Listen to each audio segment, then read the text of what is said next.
Shri Krishna Chaitanya Prabhu Nityananda Shri Advaita Gadadhar Shivasadi Gaur Bhakta-vrinda.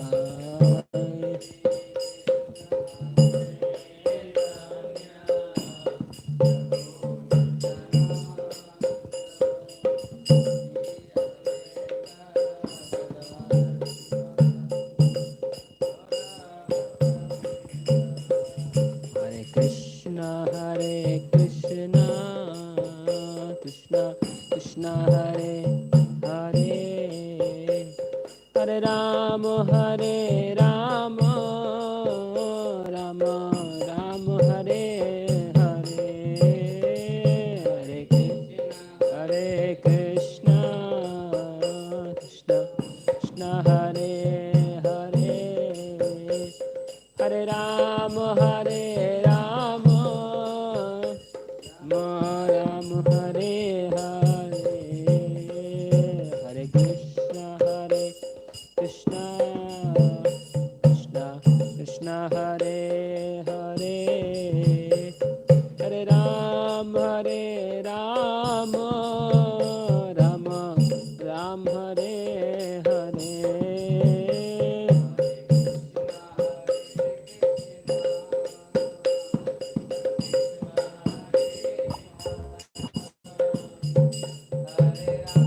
Hare Rama, Rama Ram Hare Hare, Hare Krishna, Krishna Krishna Krishna Hare Hare, Hare Ram, Hare Rama, Rama Ram Hare Hare.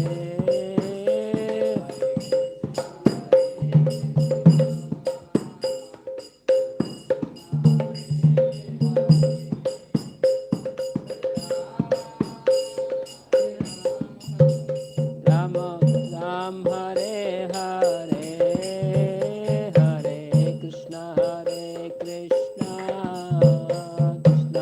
Krishna Hare Hare, Hare Ram, Hare Rama, Rama Ram Hare Hare, Hare Krishna, Krishna Krishna Krishna Hare Hare, Hare Ram, Hare Rama, Rama Ram Hare Hare, Hare Krishna,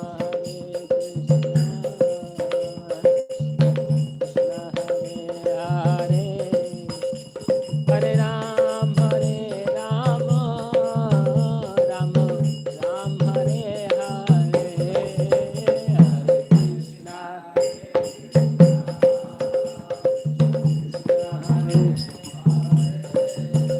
Hare Ram, Hare Rama, Rama Ram Hare Hare, Hare Krishna, Krishna Krishna Hare Hare, Hare Ram, Hare Rama, Rama Ram Hare Hare, Hare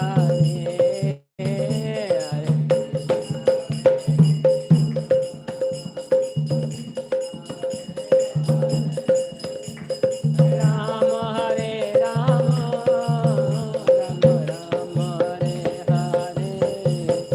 Hare Krishna, Krishna Hare Hare, Hare Rama, Hare Rama, Rama Ram Hare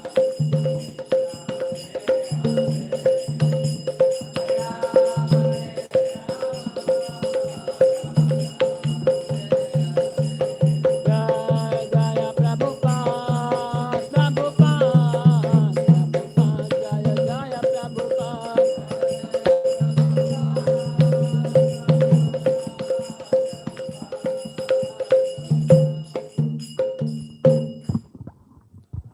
Hare Krishna.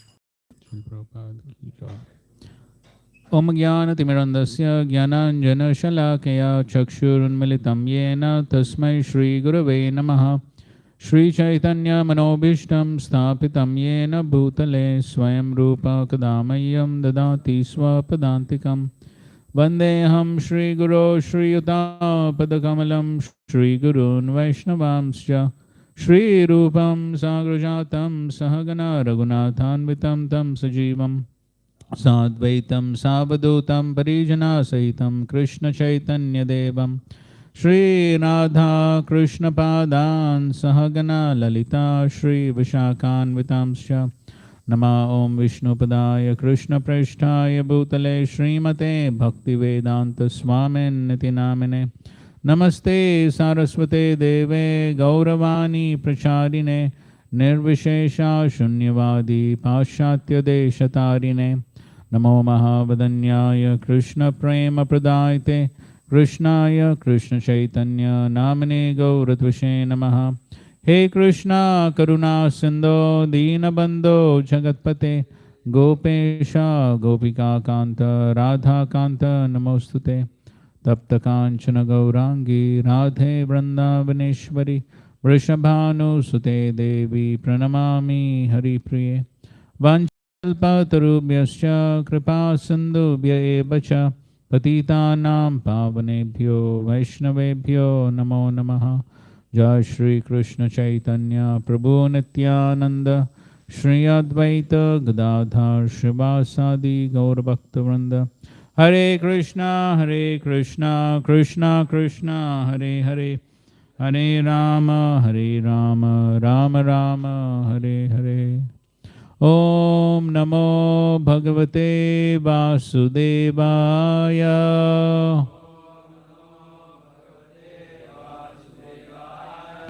Om Namo Bhagavate Vasudevaya.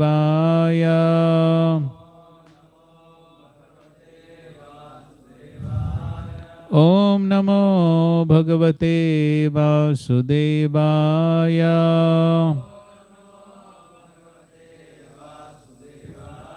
Narayanam Namaskritya Naram Chaiva Narottamam Devim Saraswatim Vyasam Tato Jayam Mudirayet. So after Lord Brahma had the beautiful darshan of the Lord in the spiritual world, and the Lord shook hands with him, then the Lord begins to speak. Text 20 of the 9th chapter. Shri Bhagavan Uvacha Tvayaham Toshita Sanyag Veda Garbha Sushikshaya Chiram Brutena Tapasa Dustosha Kuta Yoginam. The beautiful personality of Godhead addressed Lord Brahma.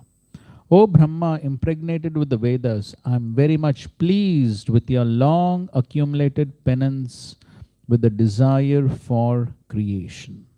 Hardly am I pleased with the pseudo-mystics. Okay, so here we see that the Lord is saying, Tvaya ham toshitaha toshita. Pleased. Aham toshita. I am pleased. Tvaya, by you. Veda Garbha. So Brahma is impregnated with the Vedas. So Garbha. The Lord has impregnated him with the Vedas. Veda Garbha.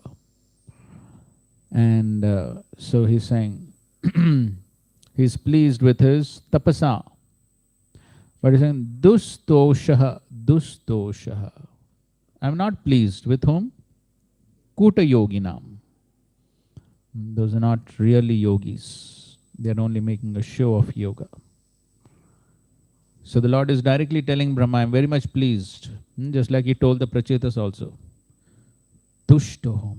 Tushta. So here Prabhupada speaks about two kinds of penance. One for sense gratification, other for self-realization. We were discussing this in the morning also. So even in the material world, people are performing penance, austerities. Here Prabhupada gives the example that a lot of penance is required to discover nuclear weapons. All scientific advancement, inventions requires a lot of tapasya on the part of the scientists. But then what is the use? Prabhupada says, anyways, people are going to die, and they've invented something to accelerate death. So what is the big deal there? But Brahma underwent severe penances for that purpose, namely to regulate the process of creation so the Lord might be satisfied. Therefore, the Lord was very much pleased with him, and for this, Brahma was impregnated with Vedic knowledge. And the last statement, those who do not utilize Vedic knowledge for that purpose are known as Skuta yogis or pseudo transcendentalists who spoil their lives with ulterior motives. Text 21. Varam varaya bhadram te varesham ma bhivanchitam brahman shreya parishramaha pumsa maddarshanavadbhi. I wish you good luck, O Brahma. You may ask from me, the giver of all benedictions, all that you may desire.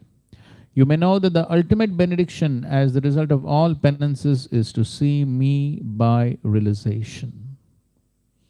Okay, so the Lord is now ready to award benediction. So that's what happens when the Lord appears. So whenever the Lord appears, He's ready to give benedictions. So in the case of Prachetas also same thing. So he is ready to give varam varaya bhadram te. Prabhupada writes in the end of the purport, one who has realized and seen the Supreme Lord has attained all perfection because everything is included in that highest perfectional stage. Text 22. The highest perfectional ingenuity is the personal perception of my abodes, and this has been possible because of your submissive attitude in the performance of severe penance according to my order. So, Brahmaji achieved perfection because of tapaha. But what type of tapaha? Upashrutya. Upashrutya. So, based upon hearing. So, he heard the instructions from the Lord, and based upon that, he performed his great penance. So, therefore, that penance was very much pleasing to the Lord. Prabhupada writes, the highest perfectional stage of life is to know the Lord by actual perception by the grace of the Lord. This can be attained by everyone who is willing to discharge the act of devotional service to the Lord as enjoined in the revealed scriptures that are standard and accepted by the bona fide acharyas, spiritual masters. Okay, so following the scriptures, following the spiritual masters, very important. And further down, Prabhupada writes, and Prabhupada is talking about he's giving a list of all the acharyas and all that. And further down, Prabhupada says, and by doing so, one is sure to go back home, back to Godhead without any doubt. In other places also, the same order is there, that one give up all of the engagements, fully surrender unto the Lord without hesitation, and the Lord will give such a devotee all protection. These are the secrets of attaining the highest perfectional stage. Lord Brahma exactly followed these principles without any superiority complex, and thus he attained the highest perfectional stage of experience of the abode of the Lord and the Lord himself with all his paraphernalia. Text 23.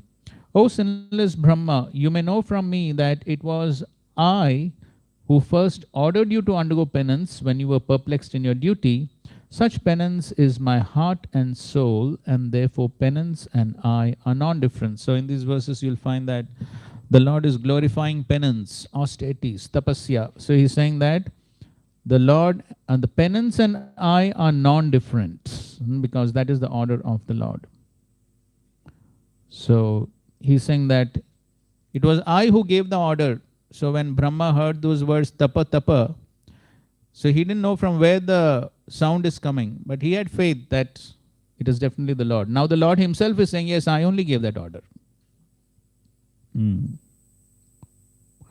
Purport, the penance by which one can see the personality of Godhead face to face is to be understood as devotional service to the Lord and nothing else, because only by discharging devotional service and transcendent love can one approach the Lord. So that is the greatest penance. What?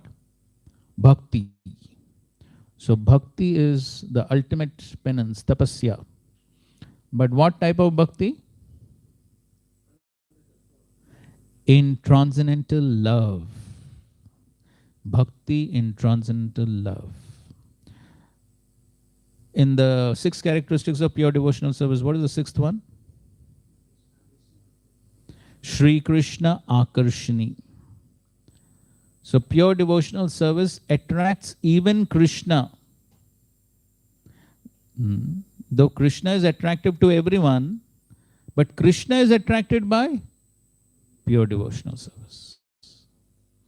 And that is why Krishna is very much attracted by Srimati Radharani, because she is the personification of that pure devotional service in prema, prema of the highest platform, Mahabhav.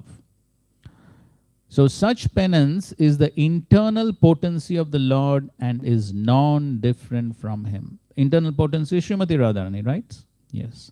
So such penance, that means devotional service in pure love, that is internal potency, and therefore is non-different from him. Such acts of internal potency are exhibited by non-attachment for material enjoyment. Okay. And then in the next paragraph, Prabhupada speaks about what happens when a devotee is attached to material sense enjoyment.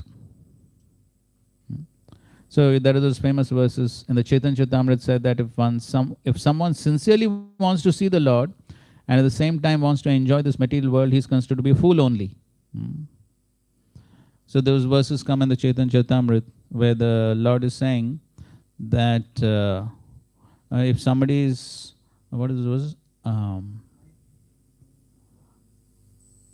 Ama baje, Krishna kahe, Ama baje, मागे विषय सुख, अमृत छाड़ी विष मागे ए बड़ा मूर्ख. आगे क्या है?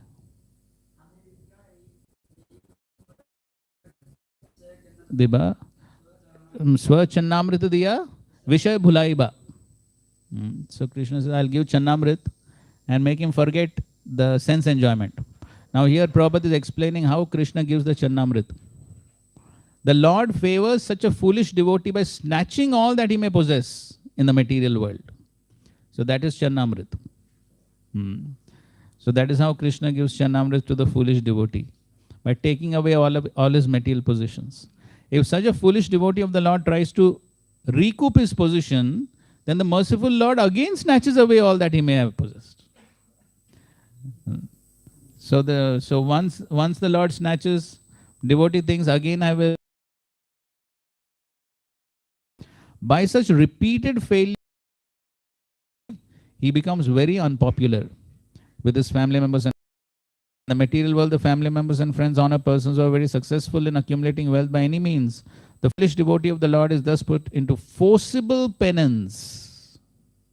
So that is not voluntary penance, that is what? Forcible penance. So the Lord forces him to undergo the austerity by the grace of the Lord.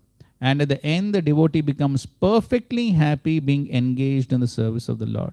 Therefore, penance and devotional service of the Lord, either by voluntary submission or by being forced by the Lord, is necessary for attaining perfection. And thus such penance is the internal potency of the Lord. So the choice is ours. Voluntary penance or forced penance. So if we don't voluntarily accept penance, then one will be forced to accept. But when one is forced, then it becomes very painful. So better is voluntary.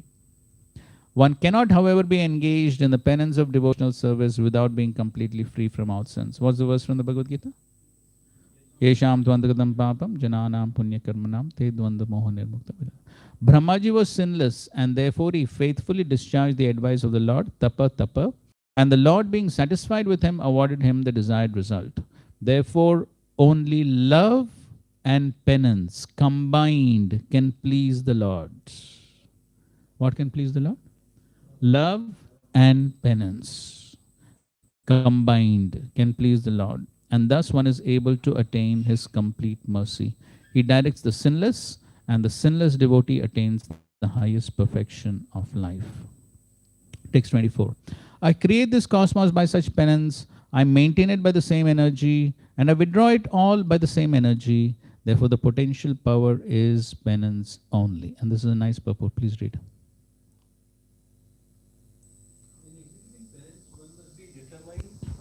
To return home back to Godhead. and must decide to undergo all types of tribulations for that end. Even for material prosperity, name, and fame, one has to undergo severe types of penances. Otherwise, no one can become an important figure in this material world. Why then are there severe types of penance for the perfection of devotional service? An easy life going and attainment Easygoing of life. an easygoing life and attainment of perfection in transcendental realization cannot go together. The Lord is more clever than any living entity. Therefore, He wants to see how painstaking the devotee is in devotional service. The order is received from the Lord, either directly or through the bona fide spiritual master. And to execute that order, however painstaking, is the severe type of penance. One who follows the principle rigidly is sure to achieve success in attaining the Lord's mercy. Yes. Easygoing life and attainment of perfection in transcendentalization cannot go together. And Prabhupada is writing, without tapasya, one cannot even achieve success in material life. Correct? Even in material life, one has to undergo so many difficulties, austerities to achieve success. So if that is applicable in the material field, then why not in the spiritual field? So nothing can be achieved without some tapasya. And so therefore, one has to ultimately take the tapasya to follow the instruction of the Lord coming through the spiritual master, however painstaking, one has to follow that instruction. So that is the tapasya for us. So if we don't take that tapasya, so especially as brahmacharis, if one does not take up the tapasya of devotional service within the brahmachari ashram, then one will be forced to take up tapasya somewhere else. One cannot avoid the principle of tapasya. That's for certain. That's for certain. So nothing achieved without tapasya. Okay. Then text 25, Lord Brahma said, O personality of Godhead, you are situated in every living entity's heart as a supreme director, and therefore you are aware of all endeavors by your superior intelligence without any hindrance whatsoever. So here Brahma is saying, you know all the tapasya and all the endeavors that I have done because you're situated as super soul. Okay, here the first paragraph is quite interesting. Read the first paragraph. Confirms that the Lord is situated in everyone's heart as the witness, and as such, He is a director of sanction. The director is not the enjoyer of the fruits of action, for without the Lord's sanction, no one can enjoy. For example, in a prohibited area, a habituated drunkard puts forward his application to the director of drinking, and the director, considering his case, sanctions only a certain amount of liquor for drinking. Similarly, the whole material world is full of many drunkards, in the sense that each and every one of the living entities has something in his mind to enjoy, and everyone desires the fulfillment of his desires very strongly.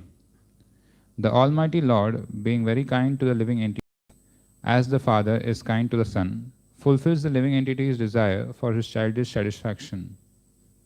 With such desires in mind, the living entity does not actually enjoy, but he serves the bodily whims unnecessarily without profit. The drunkard does not derive any profit out of drinking, but because he has become a servant of the drinking habit and does not wish to get out of it, the merciful Lord gives him all facilities to fulfill such desires. Right. So the living entity wants to try and enjoy in this material world. So therefore some license is being given for enjoyment in this material world. That's the example of the drunkard. So he wants to drink. So then the authorities give him some permission to drink, because if they don't give permission anyways, he will drink illegally. So therefore some license is given. So similarly, Prabhupada says whole world is full of drunkards. So why? Because the tendency to enjoy is there. And so just like the father sometimes gives the son some facilities to enjoy, so similarly the Lord has created this entire material world for such foolish living entities to try and enjoy in this material world.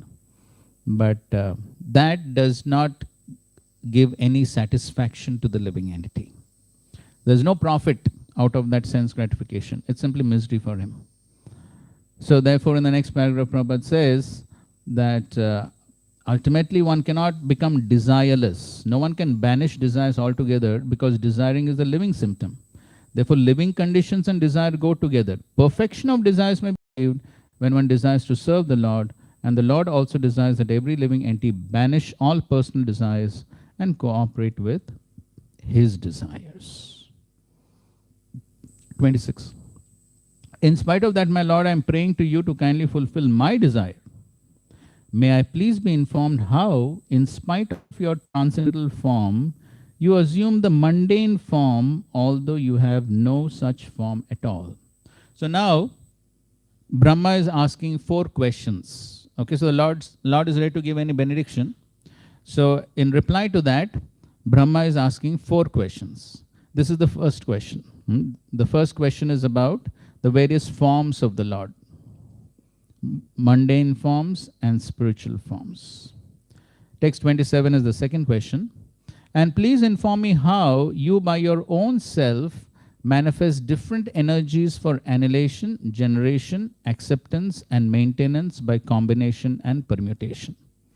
Okay, so here he's asking how the Lord, he manifests different energies and performs these different activities. Text 28 is the third question. O Master of all energies, please tell me philosophically all about them. You play like a spider that covers itself by its own energy, and your determination is infallible. So this is the third question. Brahmaji is asking that how the Lord, he manipulates all these energies and performs different activities in this world. So here Prabhupada gives the example of the spider. The web is created by the spider, it is maintained by the spider. As soon as the spider likes, the whole thing is wound up within the spider. The spider is covered within the web. If an insignificant spider is so powerful as to act according to his will, why can't the Supreme Being act by his supreme will in the creation, maintenance and destruction of the cosmic manifestation? So how the Lord does activities through his energies, that's what Brahmaji is asking. And text 29 is the fourth question. Please tell me so that I may be taught in the matter by the instruction of the personality of Godhead, and may thus act instrumentally to generate living entities without being conditioned by such activities. So finally, Lord Brahma is requesting the Lord to please save him from pride that may come while doing these various services like creation. So Prabhupada elaborates on that point here. Everyone should know in clear consciousness that one is, in the execution of all activities, an instrument. A conditioned soul is instrumental in the hands of the external energy, Gunamayi Maya, or the illusory energy of the Lord. And in the liberated stage, the living entity is instrumental to the will of the personality of Godhead directly. To be instrumental to the direct will of the Lord is the natural constitutional position of the living entity, whereas to be an instrument in the hands of the illusory energy of the Lord is material bondage for the living entity. So ultimately, one has to be an instrument. So one can either be an instrument in the hands of material energy or an instrument in the hands of the spiritual energy. Choice is ours. And so when one understands that one is simply an instrument, then one is free from pride, because one knows that I am simply an instrument. Somebody else is playing the instrument. Krishna told Arjuna also what? Nimitta matram bhava savisachan. Krishna showed, very graphically he showed, I've already killed everyone. You simply can become instrument and take credit. That's all. So similarly here also, he is simply acting as an instrument in the hands of the Supreme Lord. And so therefore, Brahmaji is praying to the Lord, please save me from pride that may come, thinking that I am the creator. So therefore, Prabhupada concludes the purport by saying that Lord Brahma wanted to be saved from the pitfall of pride, although he was posted in the most exalted position within the universe. Text 30. O my Lord, the unborn, you have shaken hands with me just as a friend does with a friend, as if equal in position. I shall be engaged in the creation of different types of living entities, and I shall be occupied in your service. I shall have no perturbation, but I pray that all this may not give rise to pride as if I were the supreme. Okay, so that's his fear. So see, even Brahma is afraid of this pride, and he's praying to the Lord, please save me from the pride. So that's the fear of a devotee. A devotee is always fearful that he may become proud, he may be affected by the anarthas, and he may forget Krishna. That is the greatest fear of the devotee. The devotee is not so much fearful of material existence, but he is fearful of displeasing the Lord. That is his main fear. And so this is what Brahmaji is expressing, to be free from fear, when free from pride. When Vasudev the leper was embraced by Sri Chaitanya Mahaprabhu and he got a beautiful, young, effulgent body, what was the great concern of Vasudev? Pride. What was the answer Mahaprabhu gave? Yes. Simply chant the holy names and read Bhagavad Gita, Srimad Bhagavatam, and teach it to others. That's how you'll be saved from pride. In the purport, Srila Prabhupada gives examples of Hanumanji, who was an instrument in the Lord's hands. And so he says, sometimes the Lord gives extraordinary powers to his devotee, but the devotee knows always that the power belongs to the personality of Godhead and that the devotee is only an instrument. You're able to figure out these statements. Now, I read sometimes from between the purport, important sentences. Just a second. The pure devotee is never puffed up like the non-devotee class of men who falsely think that they are gods. It is astonishing to see how a person who is being kicked by the laws of Lord's illusory energy at every step can falsely think of becoming one with the Lord. So every moment one is being kicked by the material energy, Adhyatmik, Adi Bhautik, Adi Daivik. So many troubles, one is being kicked, but still one thinks, oh, I'm God. How is it possible? So therefore Prabhupada said, the first illusion is that he wants to become Lord of the material world by accumulating wealth and power. But when he's frustrated in that attempt, he wants to be one with the Lord. So that's Karmi Jnani.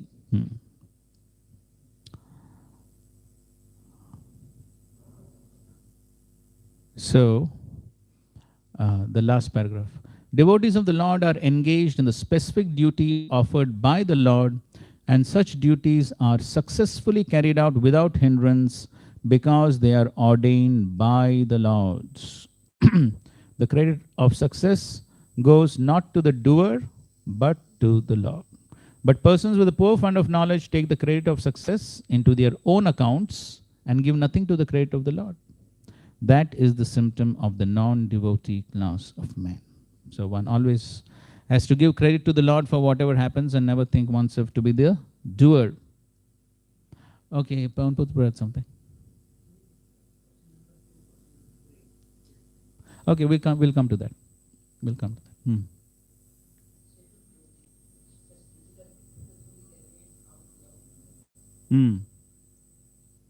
So what's the...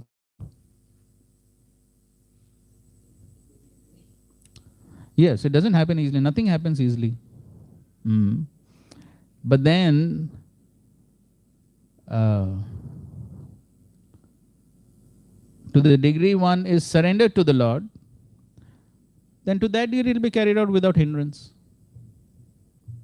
Because see, actually, because it is ordained by the Lord, it will definitely be carried out. No? Now, how we become instruments, that is up to us. The service is going to be done anyways. Therefore, Srila Prabhupada also said, Mahaprabhu has already predicted, Prithvite Achetana Gradigram. Now, whether I want to become an instrument in that or not is up to me. So, if I agree to be an instrument, then the service will be carried out without hindrance. But the problem is that I don't surrender. I don't give complete credit to the Lord. I don't agree to be a puppet in the Lord's hands. Then I put my own obstacles in my own service. Why blame somebody else? To the degree one does not put obstacles, just like Prabhupada prayed on the Jalduta, what? Nachao, nachao. Simply puppet in your hands. Then Krishna will make the puppet dance because there is no resistance. But then many times we offer so much resistance. And then we wonder why there are obstacles. Whose problem is it? So when there is no resistance, then Krishna makes the devotee dance like puppets. But then the first step is what? To agree to become puppet. That itself is difficult. Because we have so many desires. I want things my way. Why somebody else's way? So then there's problem.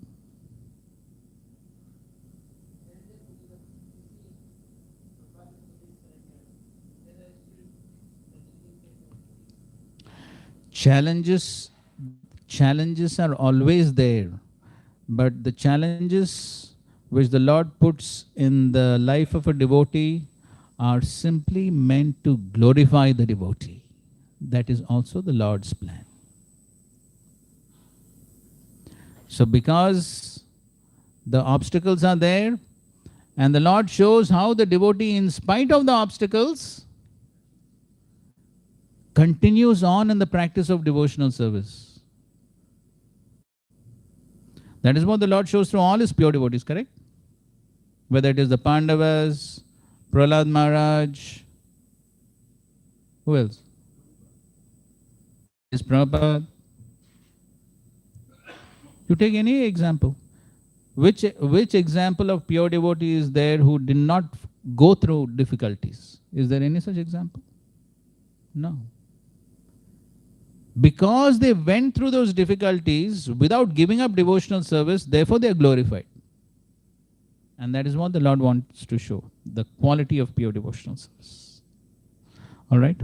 Okay. So now,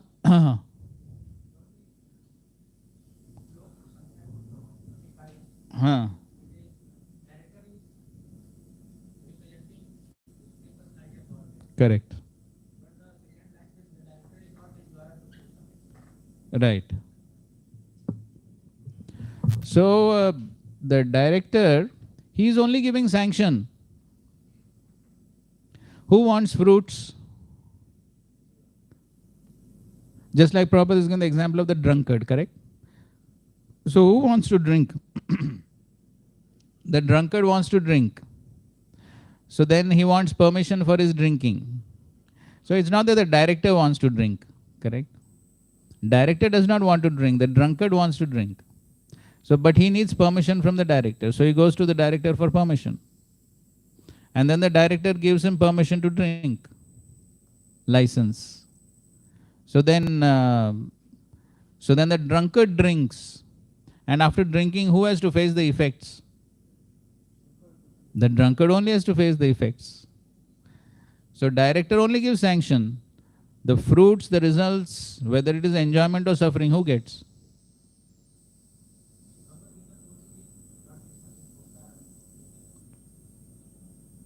Bhoktaram yagya tapasam. Not drinking.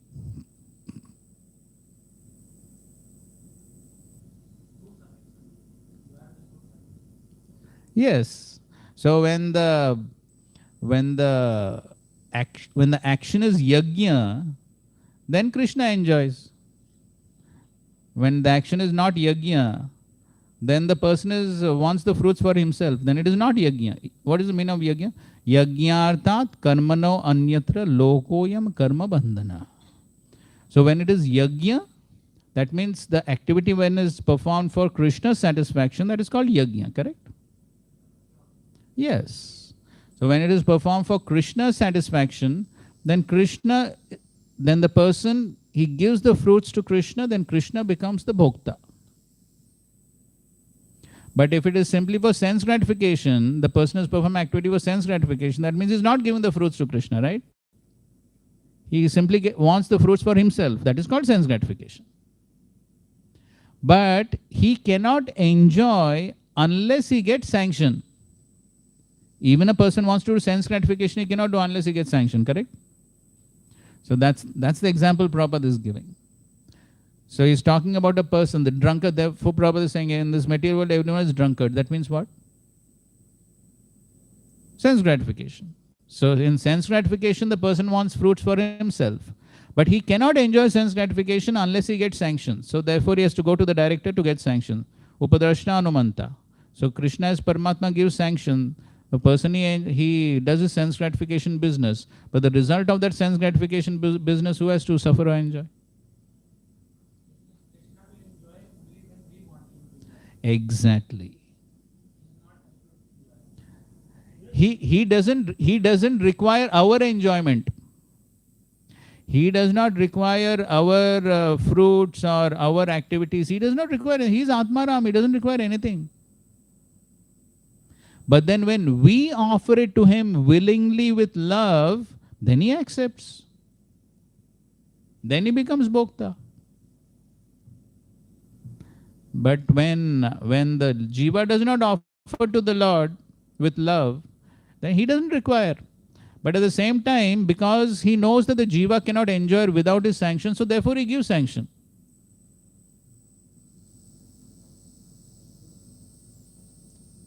क्या problem क्या है?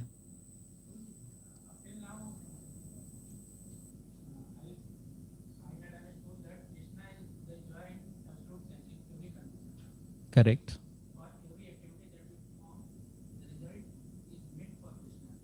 Correct. Correct. Huh. See,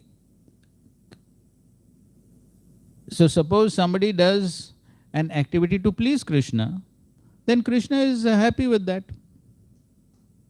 Then he's the enjoyer. He's the enjoyer of what is offered to him in accordance to what he likes.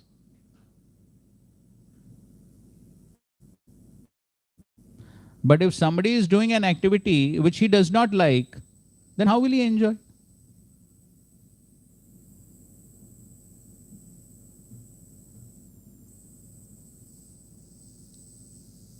So, Prabhupada says, Krishna is saying Patram Pushpam Phalam Toyam. Then he accepts, correct? So in one lecture, Prabhupada is saying, Krishna doesn't say mass and this and that. So if one offers that, then how Krishna will be happy? Even if one offers. So Krishna will be happy when one acts in according to his terms, correct? If I act according to my terms and offer, will he be happy? Prabhupada says this is common sense. Suppose guest comes to your house, what will you offer him? What he likes or what you like?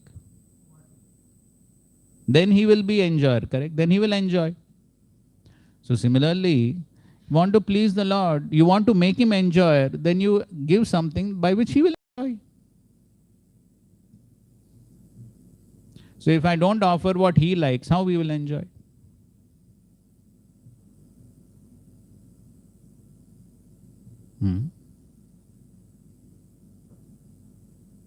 Of course, even if I don't offer what he likes, it does not mean that his position as enjoyer will reduce, because he does not require what I want in the first place.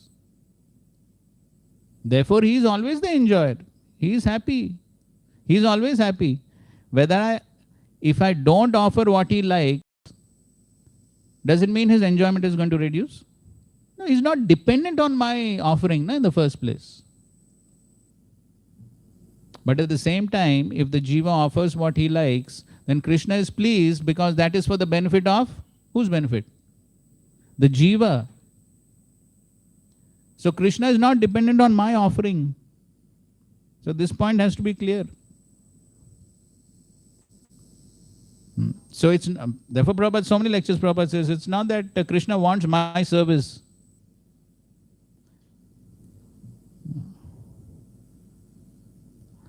So therefore, it's not that if I don't do my service, then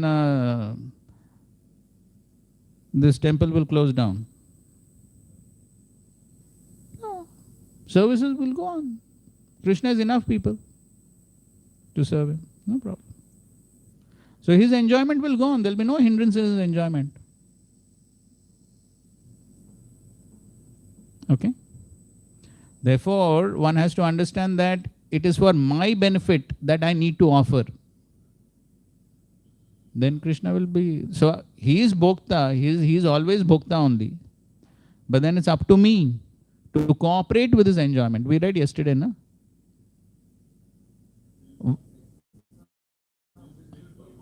Yes, willful cooperator. So willingly, if I cooperate, Krishna is happy. And even if I don't cooperate, his enjoyment is not going to reduce. So he is always bhokta only. Okay? Huh?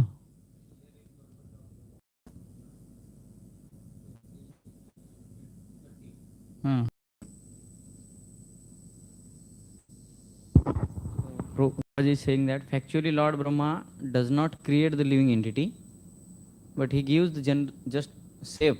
Yes, different bodily shapes Different to the body living shape. entities according to the work done in the last millennium. So means how he create body from his body, or how it happens? So this must have been covered, na? Fourth chapter, fifth chapter. Nahi hua? So Krishna says in the Bhagavad Gita, Aham bija pradapita. So Krishna gives bija, seed. Just like father gives seed and mother gives body. So same thing. So Krishna gives seed, living entities, spirit souls, and then all the material elements are created. Correct? Primary creation. In primary creation, what happens? All the elements are created, right? Earth, water, fire, air, all the elements are created. And so all these elements are then given to the jivas in the form of different bodies. That Brahma does. That is called secondary creation. That's what is said. So therefore, the bija, the seeds are given by the Supreme Lord. Therefore, Brahma cannot take the whole credit for creation.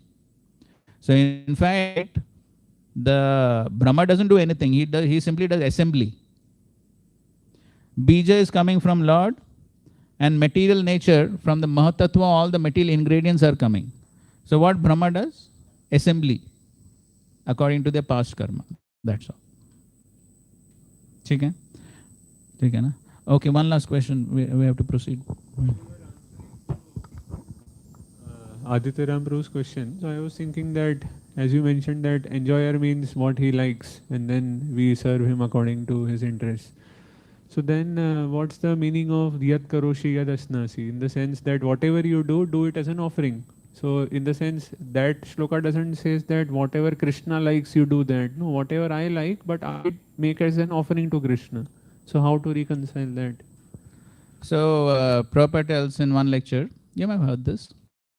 So Prabhupada says that, so the thief, he wants to steal. Huh? Thief wants to steal. Krishna as Paramatma says, don't steal. Thief says, no, I want to steal. Then Paramatma says, okay, go ahead, at your own risk. You got the point? So, if one is not on that level, Krishna gives many options to somehow gradually allow the living entity to come further and further closer to him. Therefore, Krishna has created this whole range, beginning from Karma Kand, Karma Yoga, Jnana Yoga, Ashtang Yoga, Bhakti Yoga. Why he created this whole range?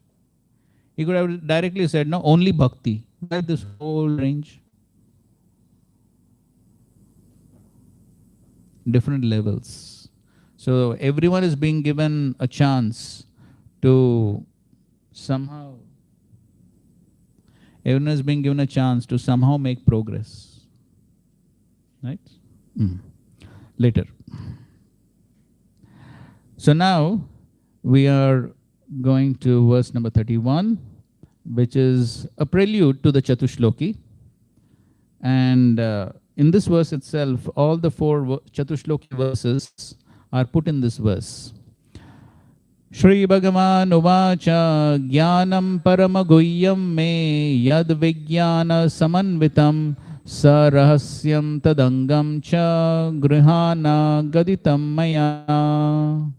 The personality of Godhead said, knowledge about me as described in the scriptures is very confidential, and it has to be realized in conjunction with devotional service.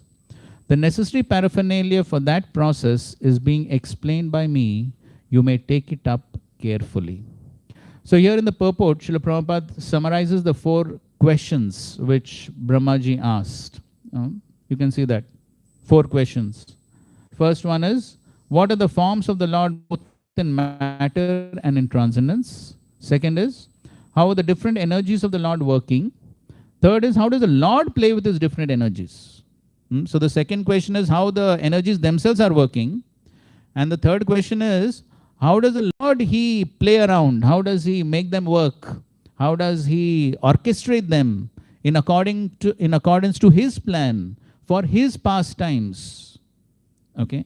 So on one hand, the various energies, they are also working according to, because they have been empowered. Just like Maya Devi has been empowered. Power of attorney has been given. And so she does all her activities according to what is needed. But the Lord also, he performs different activities according to his will, and he uses his energies for his different pastimes. So that is the third question. And the fourth question is, how may Brahma be instructed to discharge the duty entrusted to him without becoming proud? So the prelude to the answers is this verse under discussion. So in this verse, there are 4 important words. The first one is Jnanam. Jnanam Paramaguhyam me. So this is most confidential knowledge. So this is the Sambandha Jnana. Sambandha Jnana. So this is what is indicated in text number 33. That is the first of the Chatushloki verses. Is indicated by Jnanam. So where Krishna is speaking about himself. So he's speaking about himself, his position, and his relationship with his different energies.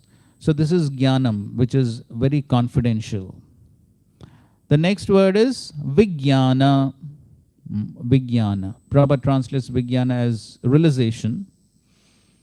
So this is the knowledge about Krishna's different energies and how those different energies are acting in this world. So this is Vijnana. So this is explained in text 34, the second of the Chatushloki verses. The third word is Sa-Rahasyam. Sa-Rahasyam. So Rahasyam literally means what? Mystery, secret. But you see how Prabhupada translates in the word to word? Devotional service. Because that is the mystery. That is the most confidential mystery, devotional service. And that is what is explained in text 35. And the fourth word is Tadangam. Tadangam. With necessary paraphernalia. So what are paraphernalia or the process to achieve the prayojan? That is the rahasyam. So Sir Rahasyam indicates the prayojan, and that is described in the 35th verse. And the paraphernalia or the process to achieve that prayojan, which is bhakti, that is described in text 36, and that is the abhidheya. So text 33 and 34 are Sambandha Jnana, text 35 is the prayojan, and text 36 is abhidheya. So that is how the 3 essential subject matters of all Vedic knowledge have been covered in these 4 verses. And so this verse is indicating all those 4 Chatushloki verses. And so you can see Prabhupada talks about these 4 things. So first of all, he says that the Lord says that Brahma may take the answers as he explains them. This means that transcendent knowledge of the Absolute Supreme Being can be known if it is made known by the Lord himself. Therefore it is Guhyam, very confidential. Because unless the Lord reveals, one cannot understand. Mental speculation, one cannot understand. Thus it is called the supreme confidential wisdom. In Bhagavad Gita also Krishna says Guyyatamam. Further down he is saying Rahasyam. Rahasyam means devotional service. Prabhupada writes. Lord Krishna instructed Arjuna in the Bhagavad Gita because he found Arjuna to be a devotee and friend. And without such qualifications, one cannot enter into the mystery of the Bhagavad Gita. Therefore, one cannot understand the personality of Godhead unless one becomes a devotee and discharges devotional service. This mystery is love of Godhead. So the mystery that is revealed in the 35th verse is love of God, which is prayojan. And we will discuss that. And therein lies the main qualification for knowing the mystery of the personality of Godhead. And to attain to the stage of transcendental love of Godhead, regulative principles of devotional service must be followed. That is what is indicated by the word tadangam, or the paraphernalia required, the process required in order to achieve the prayojan, that is love of Godhead. And the regulative principles are called vidhi bhakti, or the devotional service of the Lord, and they can be practiced by a neophyte with his present senses. Such regulative principles are mainly based on hearing and chanting of the glories of the Lord, and such hearing and chanting of the glories of the Lord can be made possible in the association of devotees only. Okay. Text 32. Yavanaham yatha bhavo yadrupa gunakarmakah tataiva tattva vijnanam astu te mad anugrahat. All of me, namely my actual eternal form and my transcendental existence, color, qualities and activities, let all be awakened within you by factual realization out of my causeless mercy. Mad anugrahat. So Krishna is saying only by my mercy can you actually understand all this. And Krishna is giving that mercy to Brahma by which he can understand all this. Please do the first paragraph of the purport.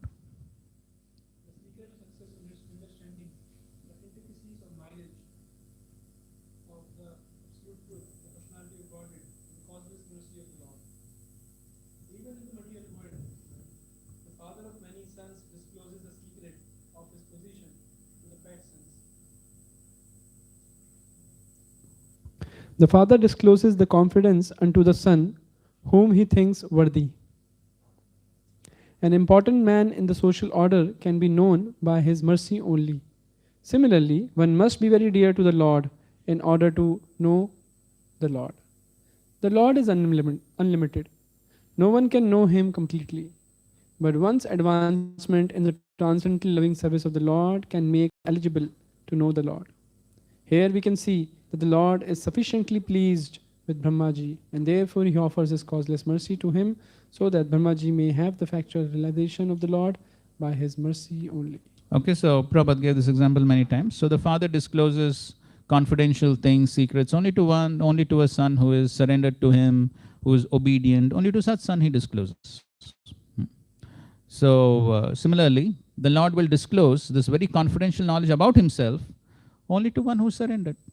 So it's not that confidential matters are disclosed to anyone and everyone, correct? So they're disclosed only to one who is surrendered, who is worthy.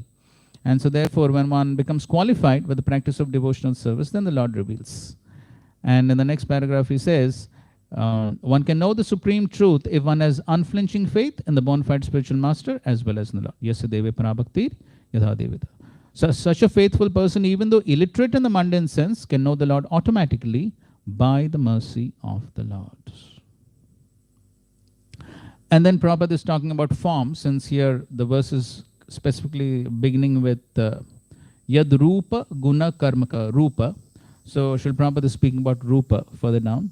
And he says that, so here he is, he's talking about form and formlessness.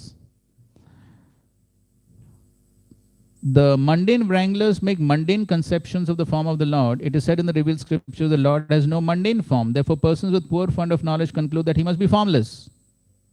They cannot distinguish between mundane form and spiritual form. According to them, without a mundane form, one must be formless. So what they think, the impersonalists think, he cannot have mundane form. The absolute truth cannot have mundane form. So if he does not have a mundane form, that means he must be formless. Because they think that this mundane form is a cause of so much trouble, so many miseries. So therefore, how can the Lord have mundane form? So therefore, he has no form. So Prabhupada gives a logical point. He says, this conclusion is also mundane. Because formlessness is the opposite conception of form. So if you say that, so if you say something is formless, that means there must be something as a form, correct? You can say something is formless only when something has a form. Otherwise, what is the point in saying something is formless? So, just like if you say somebody is tall, then that means There has to be somebody who's short, correct? So it's relative. So therefore, here he's saying, you say somebody is formless, then there has to be a form. So if you say that he does not have a mundane form, then there must be some form. So negation of the mundane conception does not establish a transcendental fact. And then he's establishing that how the Lord has form and how his form, any sense can perform activity with any of his senses. A spiritual body is not formless. It's a different type of body of which we cannot conceive with our present mundane senses. Formless therefore means devoid of mundane form, or possessing a spiritual body of which the non-devotee can have no conception by the speculative methods. And the second last paragraph, the Lord has unlimited numbers of transcendental qualities. Now he's talking about guna. First he spoke about form, then he's speaking of guna. And before that, of course, he's also speaking about different colors.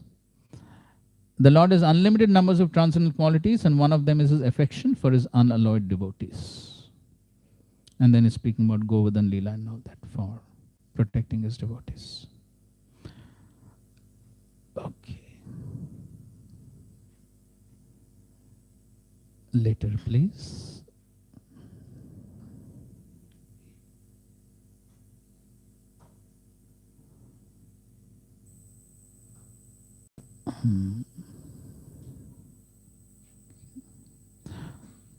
Okay, so these are the 4 questions, 4 answers. So the first was, please tell me about your material and spiritual forms. So this is also based upon Parikshit Maharaj's question, which he asked in 2.8.8 to 11. And of course, Brahma is asking in the 26th verse of this chapter. And the answer to that is the first of the Chatushloki, Lord's spiritual form exists before creation, remains even after destruction. And this universe is his material form, the Virat material form. And the second question is, how are the different energies of the Lord working? And that comes in the second verse of the Chatushloki. Activities of Mahamaya and Yogamaya. Those are the 2 main energies. Third question, how the Lord carries out his pastimes in relation to his energies. So that's what it means, how he plays around with his energies, how he uses his energies for his pastimes. So in pastimes related to the material world, Lord remains detached, and he is attached to pastimes related to the spiritual worlds. So, and we will discuss that verse, which actually indicates love of God. And the fourth question is, please give guidance to carry out service without pride and bondage. And Krishna especially speaks about the sadhana, and that is bhakti. So that's the 4 questions and 4 answers. So now we will discuss each one of them. Text 33. Aham eva samevagre nanyad yad asat param pashad aham yad etacha yo avashishyeta so asmiham. Brahma, it is I, the personality of Godhead, who was existing before the creation, when there was nothing but myself. Nor was there the material nature, the cause of this creation. That which you see now is also I, the personality of Godhead. And after annihilation, what remains will also be I, the personality of Godheads. So, aham eva asam eva agre. Agre means before. So before the creation, aham existed, I existed. Before the creation, I existed. And na anyat yat sad asat.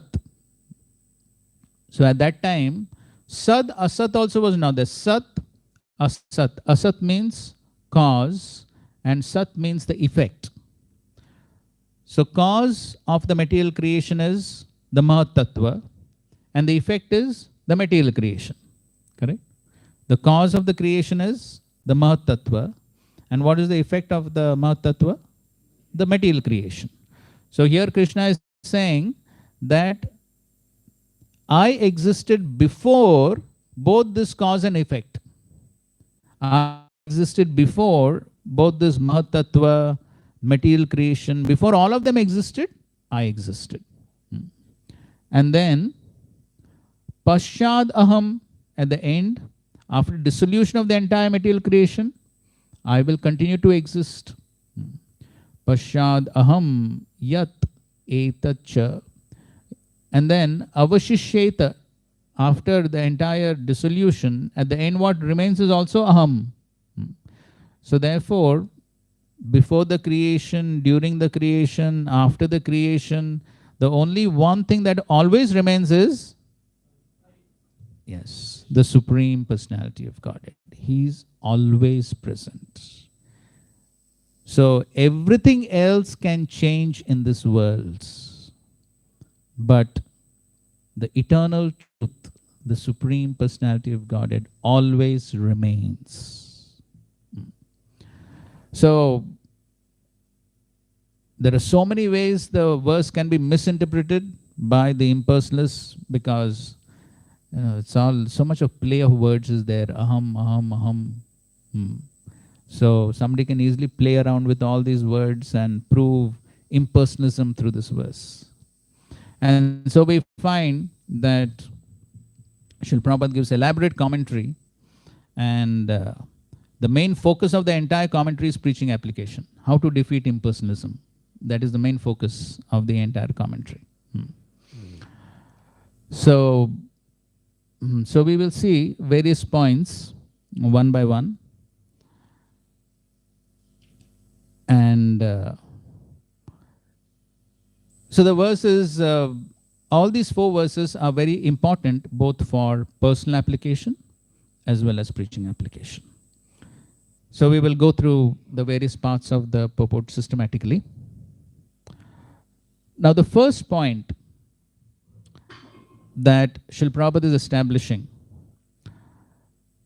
defeating impersonalism. So Prabhupada writes, the impersonalist puts forth the theory of oneness in the sense that Brahma, also being the same principle of I, because is an emanation from the I, the absolute truth, is identical with the Lord, the principle of I, and that there is thus nothing more than the principle of I as explained in this verse. So the impersonalist will say that the Supreme Lord is saying I, Aham. So just like the Supreme Lord is a person, Brahma, who's receiving the knowledge, is also a person. Correct? Both are persons. Then what is the difference between them? So they say that is also I, Supreme Lord is I, person. Brahma is also I, person. Both are persons. What is the difference? That you understand. Because Prabhupada has given all the knowledge. So therefore we understand. Right from the beginning we have been told all this basic philosophy. Therefore the example is given. So the jackfruit has been cut. Now, you know how to cut jackfruit, no? You have cut jackfruit any time? Okay. So you have to put oil to the knife, and then and to the hands, because it's so sticky. And the big jackfruit has to be cut. And then after the cutting, then the pulp inside, then in between there is seed. Seed also is removed, pulp is removed, and the pulp is nicely placed on the plate. And then that is given. And then one says, oh, very nice to eat. What's the problem? Somebody says, oh, eating jackfruit is very difficult. What's the difficulty? So easy. So like that, the Vedas, Upanishads have all this complicated word jugglery, so many verses, nothing is clear. But Prabhupada has removed the essence from all that and given. And now we think, what's the difficulty? I know everything. But then that is because that is the mercy of Srila Prabhupada. He has made everything so crystal clear that even a new person in Krishna consciousness understands. But then it's not so easy for most people. And of course, why Srila Prabhupada is presenting all this is one, for our own conviction, and second, so that we can preach to others if somebody presents these arguments. So is this your OBA question for this unit? What is the question? बताएंगे अभी. I suppose this is the question, preaching application points from Chatushloki.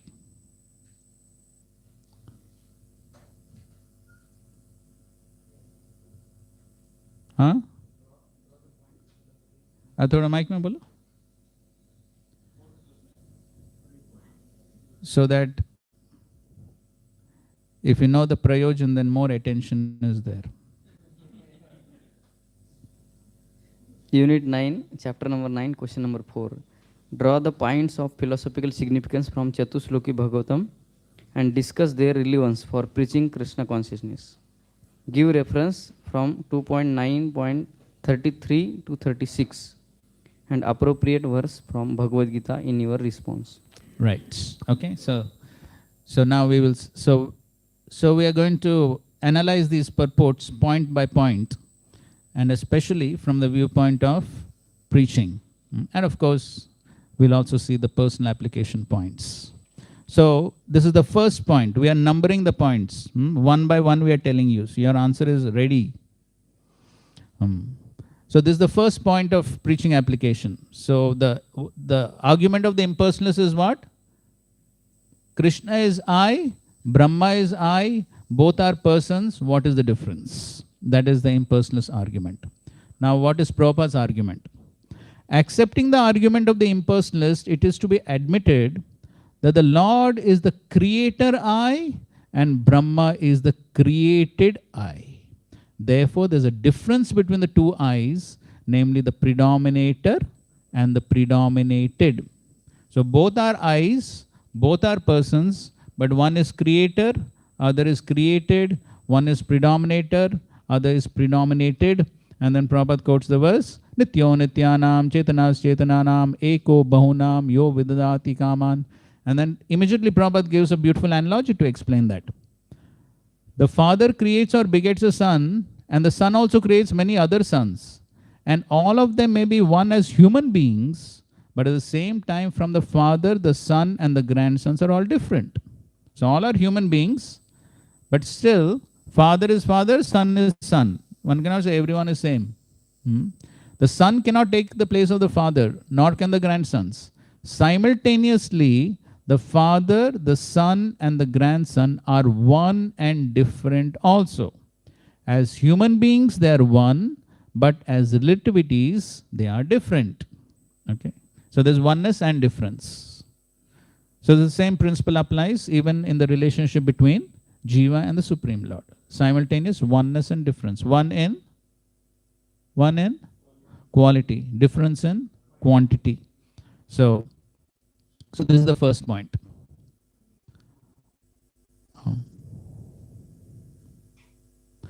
Now in the next paragraph, in another feature of this verse, no one can deny the personalities of both Lord and Brahma. Therefore, in the ultimate issue, both the predominator and the predominated are persons. This conclusion refutes the conclusion of the impersonalist that in the ultimate issue, everything is impersonal. So this is the second point. The second point is that both are persons. So the impersonalists say that the absolute truth is impersonal. But here, the Supreme Lord is saying, Aham, I. I means what? Person. It doesn't refer to impersonal. Only a person can say I. So therefore, fundamental point is that the Supreme Lord is a person.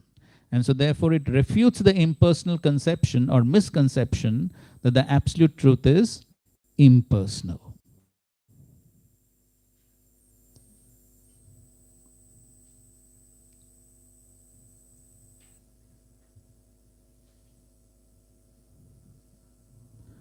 Okay. Further down, then Prabhupada is saying that how, but there's always the difference of the predominator, and the predominator is clearly pointed out here in this verse, which is grossly misused by the impersonalists. Okay, so the verse is grossly misused. Brahma is factually seeing face to face his predominator Lord, who exists in his transcendental eternal form even after the annihilation of the material creation. So the same point, the impersonalists are saying that the Lord has no form. What is Brahma seeing? He's seeing a person with form, right? He's seeing, it is direct evidence that the Lord has form. Then how can the impersonalist say he has no form? No, he's directly seeing. Right in front of him. He's seeing. The Lord is speaking to him. Yes. Shaking hands also. So how can impersonal shake hands?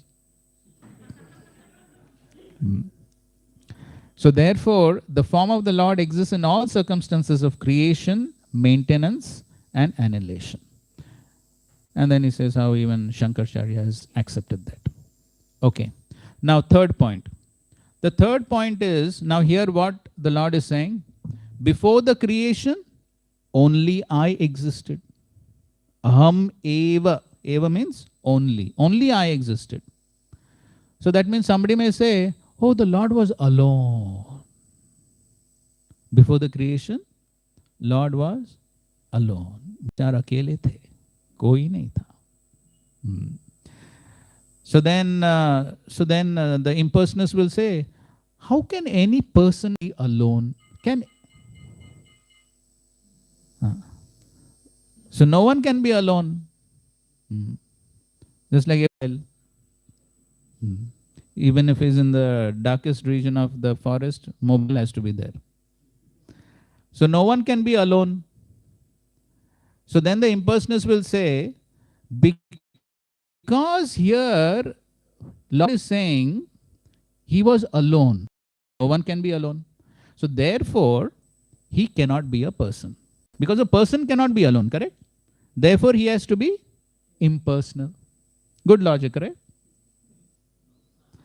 So now, of course, our Vaishnava Acharyas have another logic. So that's the third point in the next paragraph. The other feature of the statement is that the supreme truth is Bhagavan, or the personality of Godhead. The personality of Godhead and his kingdom have already been explained. So the Lord revealed to Brahma not only himself, but he also revealed what? Vaikuntha. The kingdom of Godhead is not void as conceived by the impersonalists. The Vaikuntha planets are full of transcendental variegatedness. 400 residents, great opulence, so that we saw, even airplanes. Therefore, the personality of Godhead exists before the creation, and he exists with all transcendental variegatedness in the Vaikuntha lokas. And again, you see, Prabhupada, as soon as he gives a concept, immediately there is analogy. So now here he gives another analogy to explain this. What is that? The existence of the personality of Godhead implies the existence of the Vaikuntha lokas, as the existence of a king implies the existence of kingdom. So when you say there is king, there has to be kingdom.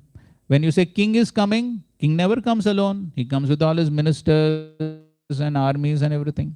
So similarly, even though the Lord has said only I existed, it is to be understood that whenever the Lord exists, he has to exist with his kingdom, associates, paraphernalia, everything is automatically there. Okay, so this is the third point.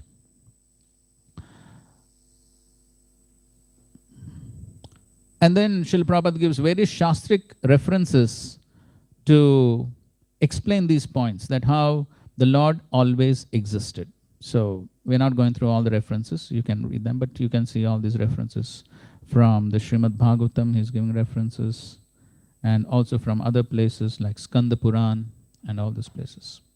Okay, so now we go to the fourth point, that is after all these references, then the next paragraph.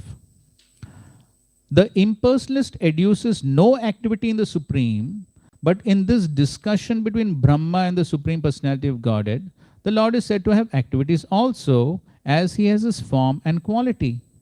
The activities of Brahma and other demigods during the maintenance of the creation are to be understood as the activities of the Lord. So now the verse says that the Lord was there during the creation also. during the maintenance phase, the Lord was present. So again, the impersonalists may say, oh, the Lord was present alone, no activities. How can he be without activities? So here, he said that when the creation was being maintained, that who's maintaining the creation? Somebody has to maintain, na? Otherwise, how is maintained? So who's maintaining? Brahma and all the devatas, they are maintaining. But how they are able to maintain? Because they are being empowered by somebody else. Because they are being empowered, therefore the demigods are able to maintain. So therefore, again Prabhupada immediately gives analogy. The king or the head executive of state may not be seen in the government offices, for he may be engaged in royal comforts. Yet it should be understood that everything is being done under his direction and everything is at his command.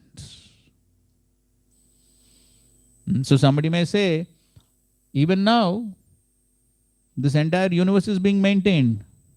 Where is the Lord? People ask, no? Where is the Lord? Can't see. Where is he? But then it is similar to saying that how this Mumbai is running. Prime Minister is not here. So who are those local people? How are they getting their power to run? That is the point. So therefore, similarly, so devatas are running the show now. Supreme Lord is nowhere in the picture. But they are able to run the show because they are being empowered by the Supreme Lord. Therefore, the activities of the devatas are in fact the activities of the Supreme Lord. Because they are able to perform activities because Supreme Lord is empowering them. So therefore, their activities are as good as the activities of the Lord, just like the activities of the various government servants is as good as the activities of the king or the prime minister. So that is the fourth point. So the impersonal say that during the maintenance, the Lord is not doing any activities. So how is he person? Person cannot be without activities. So that's how now Prabhupada is refuting that.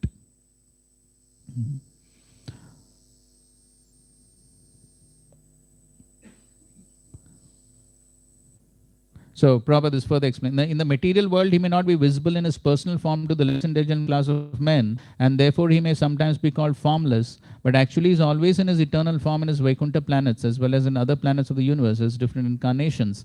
The example of the sun is very appropriate in this connection. The sun in the night may not be visible to the eyes of men in the darkness, but the sun is visible wherever it has risen. So another analogy Prabhupada is giving. Just because sun is visible, one cannot say the sun is dead or the sun is gone. No, the sun is visible somewhere else. So similarly, the Lord may not be visible now here, but the Lord is visible somewhere else. He is definitely visible in the Vaikuntha planets and also in material universes wherever he is performing his pastimes. That the sun is not visible to the eyes of the inhabitants of a particular part of the earth does not mean that the sun has no form.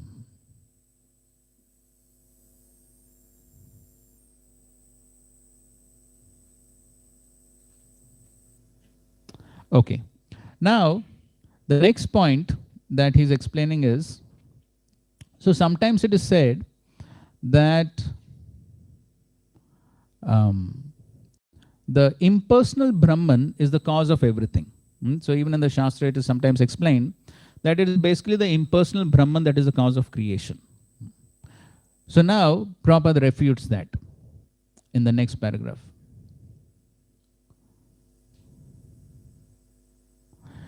In the Bhagavad Gita 15:18, it is said that the Lord Krishna is Purushottam because he is the supreme Purusha, transcendental even to the Purusha Akshara and the Purusha Kshara. Okay, if you remember 15th chapter of the Gita, Krishna says that two types of Purushas, two types of living entities, Kshara and Akshara. And then later on Krishna says, I am transcendent to both of them and therefore I am Purushottama. So the Akshara Purusha, infallible Purusha is Mahavishnu. And the Kshara Purusha is the living entity. So now in the next paragraph, Prabhupada is further explaining. In some of the Vedas, it is also said that in the beginning only the impersonal Brahman existed. However, According to this verse, the impersonal Brahman, which is the glowing effulgence of the body of the Supreme Lord, may be called as the immediate cause, but the cause of all causes, or the remote cause, is the Supreme Personality of Godhead. So somebody may say that the impersonal Brahman is the cause of everything, but then of course Krishna has already said in the Bhagavad Gita, which was the last verse of the 14th chapter, Brahmano hi pratishta aham. I am the pratishtha, or the basis of the impersonal Brahman. And so therefore the impersonal Brahman can be said to be the immediate cause, but the remote cause is the Supreme Personality of Godhead. And so therefore, so just like even Mahavishnu, so Mahavishnu can be said to be the immediate cause, but then Mahavishnu himself is simply an expansion of the Supreme Lord. So therefore, in order to understand all this, Prabhupada further says, one has to spiritualize the senses before one can expect to see or perceive the Supreme Lord, but is always engaged in his personal capacity and is eternally visible to the inhabitants of Vaikuntha Loka, eye to eye. Therefore, he is materially impersonal, just as the executive head of the state may be impersonal in the government affairs, although he is not impersonal in the government house. Okay, so the government may be impersonal, but who's running the government? That is the Supreme Lord. Similarly, the Lord is not impersonal in his abode, which is always nirasta kokam, as stated in the very beginning of the Bhagavatam.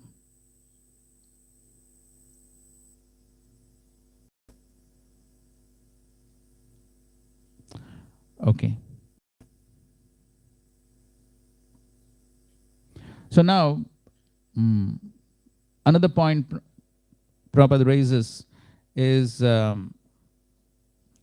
he's refuting the impersonalist idea of Ghatakash, Patakash. So you know that example, right? Sky within the pot and sky outside the pot. So then what is their analogy? Yes, break the pot, everything is one. So now Prabhupada refutes that impersonal understanding that after liberation, so what is the impersonal understanding? Okay, now there is a difference between Atma and Paramatma. After liberation, they become one. That is the impersonal understanding. So now Prabhupada refutes that.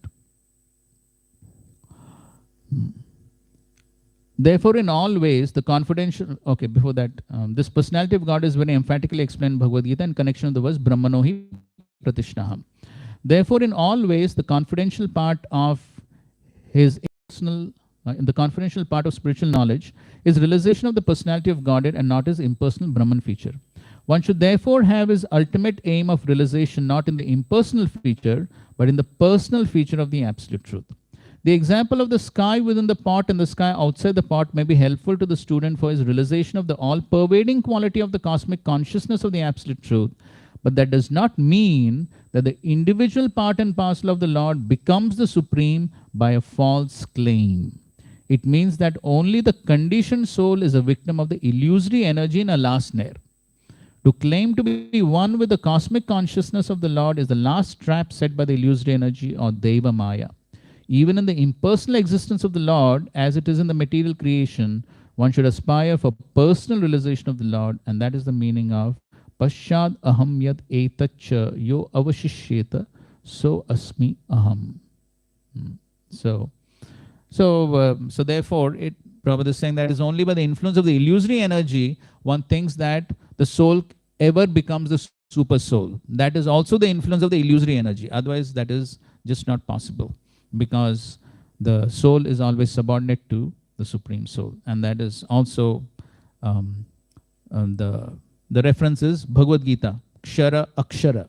So the Supreme Lord is always Akshara, the Jiva is always Kshara. And so therefore both of them can never become one. Even in the liberated state, that position always remains.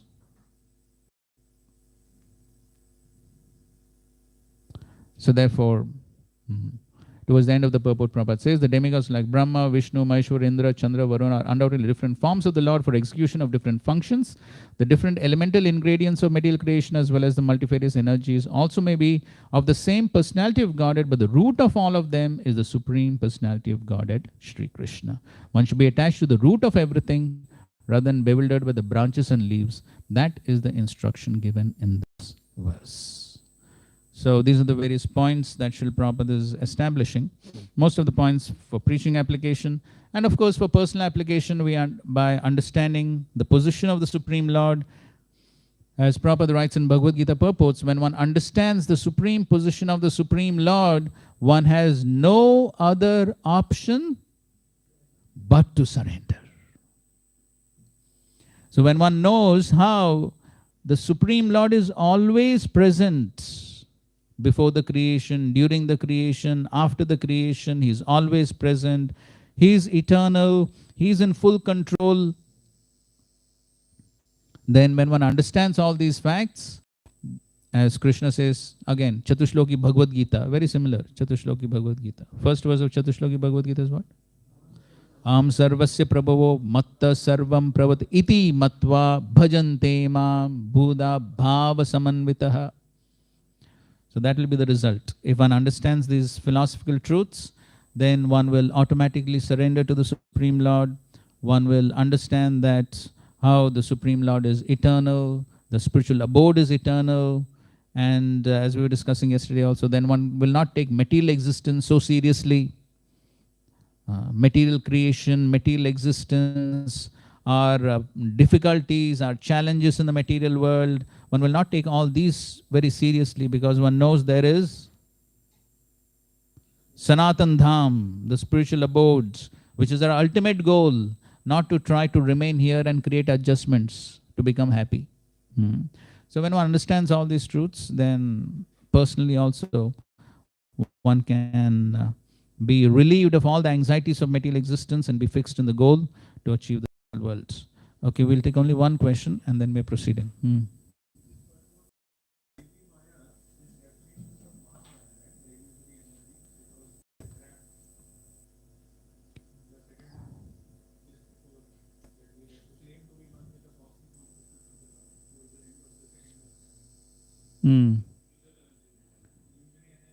It means that the conditioned soul is a victim of the illusory energy in a last night. To claim to be one with the cosmic energy is the last trap set by illusory energy. Yes, illusory energy is Mahamaya, obviously.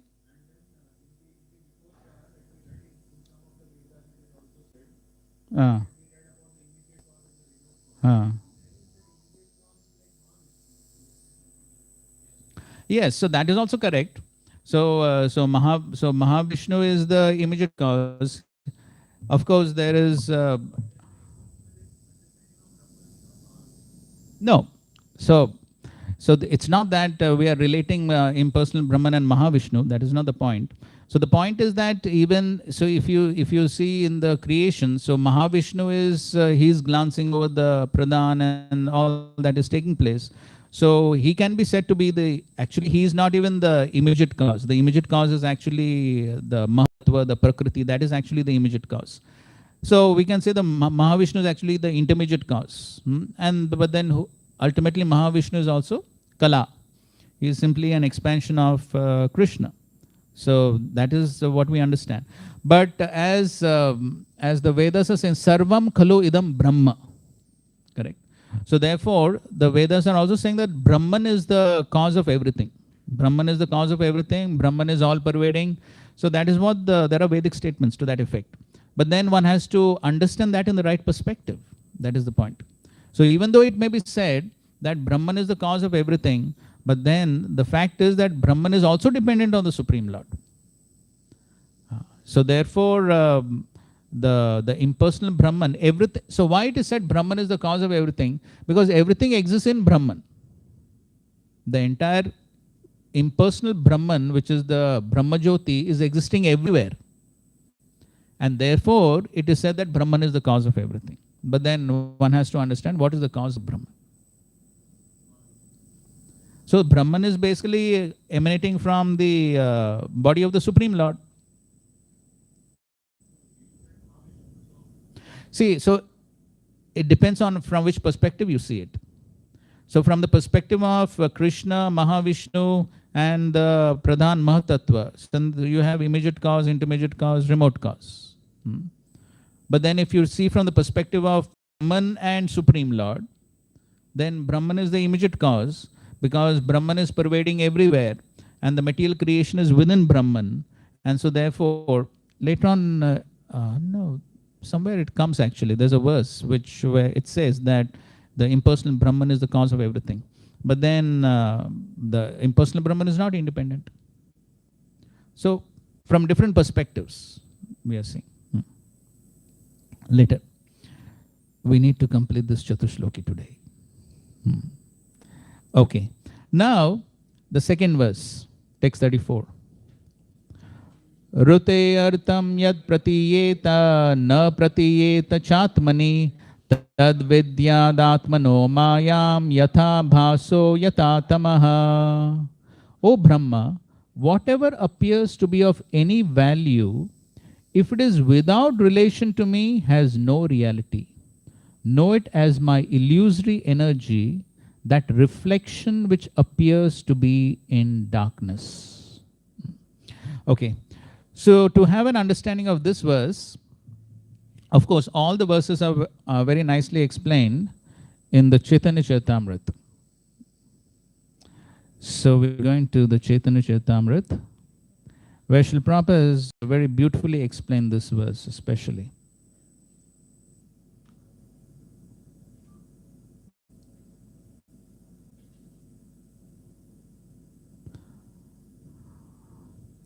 So this is Adi Leela,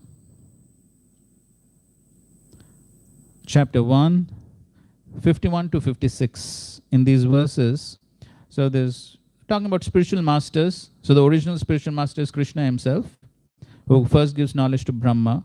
So Krishna is the original spiritual master. So in that context, Krishnadas Kaviraj Goswami, he is quoting these same verses from the Bhagavatam. So definitely you can read all these purports also. Srila Prabhupada has nicely explained here in the Chaitanya Charitamrita also. Nice purports is given. But especially to this verse, Srila Prabhupada has very beautifully explained, which he doesn't do. He doesn't give the exact purport in the Bhagavatam, but in the Chaitanya Charitamrita he explains it very nicely.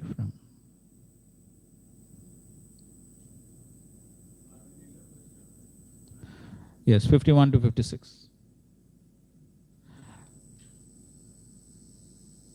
So this is the same verse that we just read. Somebody would like to read this purport? Maybe somebody sitting in front can read. Oh, whoever can say. In the previous verse, the absolute truth and its nature have been explained. One must also understand the relative truth to actually know the absolute. The relative truth, which is called Maya or material nature, is explained here. Maya has no independent existence. One who is less intelligent is captivated by the wonderful activities of Maya, but he does not understand that behind these activities is the direction of the Supreme Lord. In the Bhagavad Gita 9.10, it is said, Maya dekshena prakriti suyate sacharacharam. The material nature is working and producing moving and non-moving beings only by the supervision of Krishna. The real nature of Maya, the illusory existence of the material manifestation, is clearly explained in Bhagavatam. The absolute truth is substance and the relative truth depends upon its relationship with absolute for its existence. Maya means energy. Therefore, the relative truth is explained to be the energy of the absolute truth. Since it is difficult to understand the distinction between the absolute and relative truths, an analogy can be given for clarification. The absolute truth can be compared to the sun, which is appreciated in terms of two relative truths, reflection and darkness. Darkness is the absence of sunshine, and the reflection is the projection of sunlight into darkness. Neither darkness nor reflection has an independent existence. Darkness comes when the sunshine is blocked. For example, if one stands facing the sun, his back will be in darkness. Since darkness stands in the absence of the sun, it is therefore related to the sun. The spiritual world is compared to the real sunshine, and the material world is compared to the dark regions where sun is not visible. When the material manifestation appears very wonderful, this is due to a perverted reflection of the supreme sunshine, the absolute truth. As confirmed in the Vedanta Sutra, whatever one can see here has its substance in the absolute. As darkness is situated far away from the sun, so the material world is also far away from the spiritual world. The Vedic literature directs us not to be captivated by the dark regions, tamaha, but to try to reach the shining regions of the absolute, yogi dhama. Okay, fine. So, so here it is being explained that, so the verse is saying, Rite artam yat pratiyeta na pratiyeta cha atmani. So he says, whatever appears to not have a relation with me is actually without any value. Whatever appears to be of any value, it appears to be of some value, but if there's no relation to me, it is actually of no value. So, and then he gives an example. Yatha bhaso yata tamaha. So, abhas means reflection and tama means darkness. And that's what Prabhupada is explaining here. Absolute truth, relative truth. So, relative truths are basically the energies. Okay, the energies are relative truths. Why relative truths? What is the basic understanding of a relative truth? Means what? Yes, relative truth is not independent, it is dependent. In Prabhupada in his lectures he gives these examples. That just like if you say somebody is tall, then that is a relative truth. He is tall in relation to someone who is short. Similarly, if you say somebody is ugly, that is in relation to somebody who is beautiful. So these are relative truths, because absolute truths, they're relative truths because they are dependent on some other truths. So similarly, here there is given the example, the absolute truth is like sunshine. And there are two relative truths, that is reflection and darkness. Because both reflection and darkness are dependent on sunshine. What is darkness? Absence of sunshine. And what is reflection? So reflection is also reflected sunshine. So, so suppose there is sunshine, so one can hold a mirror. So sunshine, the original sunshine falls on the mirror. When it falls on the mirror, what happens? The light is reflected. And then that reflected light, if it is projected into a dark room, what will happen? The room will become illuminated. Now somebody, if he says that this light in the room is the original light, is it correct? No. But how does it look? You have any time experienced this? So if somebody sees in the room, what he may say? Sunlight has entered the room. Correct?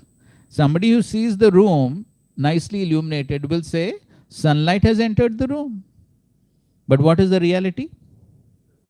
It is only reflected light in darkness. So the reflected light is dependent on the original light. But the reflected light also appears to be the original light. You're understanding what's the difference between absolute truth and relative truths. So the reflection and darkness are relative truths because they are dependent on the absolute truth, that is sunshine. So now what the Lord is saying over here is this material world is relative truth. because it's dependent on the absolute truth, Krishna. But the problem is what? The problem is, just like the reflected light also appears to be the original light, so similarly, this material world, which is simply a reflection of the spiritual world, appears to be like the spiritual worlds. It appears to be like the spiritual worlds. But if this material world has no connection with the absolute truth, the spiritual world, then Krishna says it is of no value. It is of no value. So the value of the material world is only when there is connection with the spiritual worlds. So Srila Prabhupada also gives examples, other examples. So just like there is the finger. So as long as the finger is connected to the body, Prabhupada says, as long as the finger is connected to the body, even if it is the small finger, if this small finger gets some infection or some disease, one is ready to spend millions of rupees to cure this. Why? Because it is connected. If that same finger is disconnected and lying on the road, who cares? Nobody cares. So similarly, this material world, it appears to be original because it is like reflected light. And people think, oh, this is all in all. This is the ultimate goal. But actually, it is only a reflection of the original. But because of the influence of the illusory energy, the material world appears to be like the spiritual world, and one tends to enjoy this material world. But just like the reflected light also looks like the original light, this material world, by the influence of the Maya, is glittering. And one thinks, wow, this is a wonderful place to enjoy. And everyone is trapped by that, right? Everyone thinks, oh, this is a nice place to enjoy. What's the problem? But Krishna says, if this world doesn't have a connection with me, it's useless. That is what the verse is basically speaking about. Okay, we'll read a few more things from here.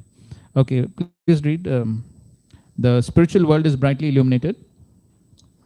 The spiritual world is brightly illuminated. Okay, one paragraph I missed, I think. Read that also. When the material manifestations appears very wonderful, this is due to the perverted reflection of the supreme sunshine, the absolute truth, as confronted in the Vedanta Sutra. Whatever one can see here has its substance in the absolute. As darkness is situated far away from the sun, so the material world is also far away from the spiritual world. The Vedic literature directs us not to be captivated by the dark regions, tamaha, but to try to reach the shining regions of the absolute yogi dham. The spiritual world is brightly illuminated, but the material world is wrapped in darkness. In the material world, sunshine, moonshine, or different kinds of artificial light are required to dispel darkness, especially at night. For by nature, the material world is dark. Therefore, the Supreme Lord has arranged for sunshine and moonshine. But in his abode, as described in the Bhagavad Gita 15.6, there is no necessity for lightning such sunshine, moonshine, or electricity, because everything is self-effulgent. Okay, so here, this material world is dark, like the dark room. Like the dark room, this material world is also dark. But then, so just like the reflected light goes into the dark room, and this dark room also gets illuminated, and one thinks that the original light has entered. So similarly, in this dark world, there is sunshine, moonshine. So they are what? Like the reflected lights. Because actually it's reflected light, isn't it? From where do the sun and the light? From the Brahma Jyoti. So therefore, what is coming into the material world is actually reflected light. But because of the reflected light, everything looks wonderful. Just like now there is sunshine. Now, because there is sunshine, then everything looks good, everything looks beautiful, then life goes on nicely, one thinks of enjoying. Because there is sunshine, moonshine, electricity, all this is there. Therefore, one thinks of enjoying. but actually it is a dark place. That's what Prabhupada is. Actually, it's a dark place, but because of the reflected light, it looks beautiful, and one thinks this is all in all. But then one should understand that it is only reflection. The original is somewhere else. Okay, continue. That which is relative, temporary, and far away from the absolute truth is called Maya or ignorance. This illusion is exhibited in two ways, as explained in the Bhagavad Gita. The inferior illusion is inert matter, and the superior illusion is the living entity. Paraprakriti or paraprakriti? The living entities are called illusory in this context only because they are implicated in the illusory structures and activities of the material world. Actually, the living entities are not illusory, for they are part of the superior energy of the Supreme Lord and do not have to be covered by Maya if they do not want to be so. The actions of the living entities in the spiritual kingdom are not illusory. They are actual, eternal activities of liberated souls. Okay, fine. So now we'll come to Srila Prabhupada's purport here in the Bhagavatam. Again, quite a lengthy purport. Again, many points for preaching application and some personal application also here. So, in the first paragraph, Srila Prabhupada writes, and as such, whenever there's a forgetfulness, okay, we'll read the first sentence also. In the previous verse, it has already been concluded that in any stage of the cosmic manifestation, its appearance, sustenance, growth, its interactions of different energies, its deteriorations, disappearance, all has its basic relation with the existence of the personality of Godhead. And as such, whenever there's forgetfulness of this prime relation with the Lord, and whenever things are accepted as real without being related to the Lord, that conception is called as a product of the illusory energy of the Lord. Okay? So something is accepted as real, but has no relation to the Lord, that is illusory. Correct? Because nothing can exist without the Lord, it should be known that the illusory energy is also an energy of the Lord. The right conclusion of dovetailing everything in relationship with the Lord is called Yogamaya, or the energy of union, and the wrong conception of detaching a thing from its relationship with the Lord is called the Lord's Devi Maya or Mahamaya. Both the Mayas also have connection with the Lord because nothing can exist without being related to Him. As such, the wrong conception of detaching relationships from the Lord is not false but illusory. Okay. Misconceiving one thing for another thing is called illusion. Okay. So now, Srila Prabhupada is refuting the Mayavad misconception. Their philosophy is what? Brahma Satya, Jagan Mithya. So that is their. So they think that the Supreme Brahman is truth, this Jagat is false. Now Prabhupada is refuting that. So this is the first point for preaching application. For example, so immediately Prabhupada gives example. For example, accepting a rope as a snake is illusion, but the rope is not false. This is the analogy which the Mayavadis use. This is the analogy of the Mayavadis. So the Mayavadis say that, see, this material world is like the rope. So if one thinks that the rope is a snake, no, that's not correct. So similarly, this material world is not truth, it is false. It does not exist, but only because of illusion, one imagines that it exists. It does not exist, but actually, only because of imagination, one imagines that this material world exists, but actually it does not. Just like rope is not snake, correct?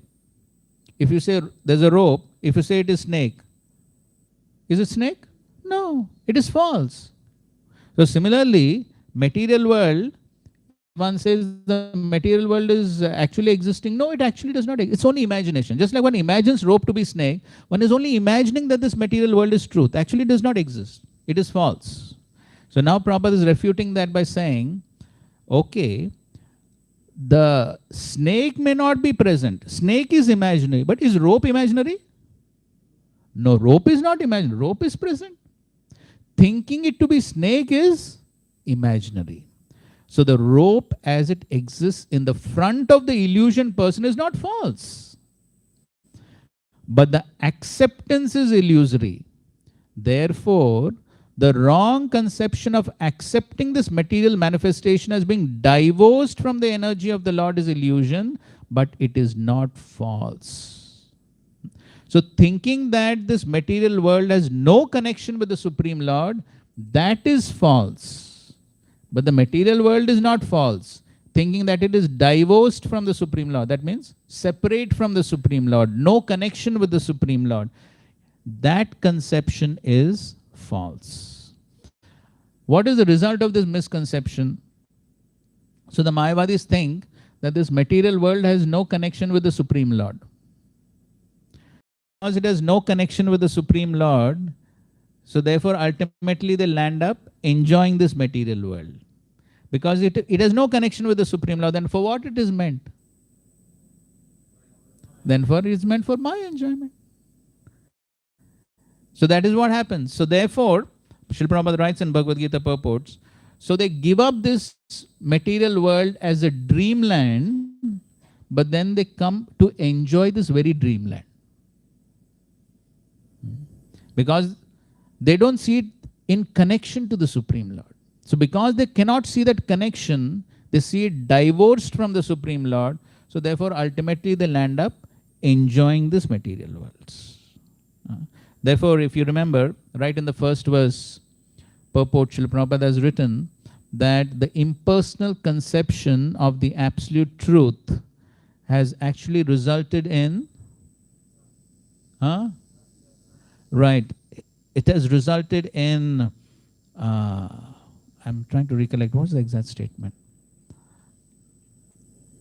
So all these illicit sexual activities are basically because of the impersonal conception. I'm paraphrasing, but that's what Srila Prabhupada has written there, right? Why? For the same reason. Because they cannot see the connection. Because they cannot see the connection, they think it is false, but it is existing. They say it is false, but it is existing. Then what to do with it? Enjoy. So that's what happens.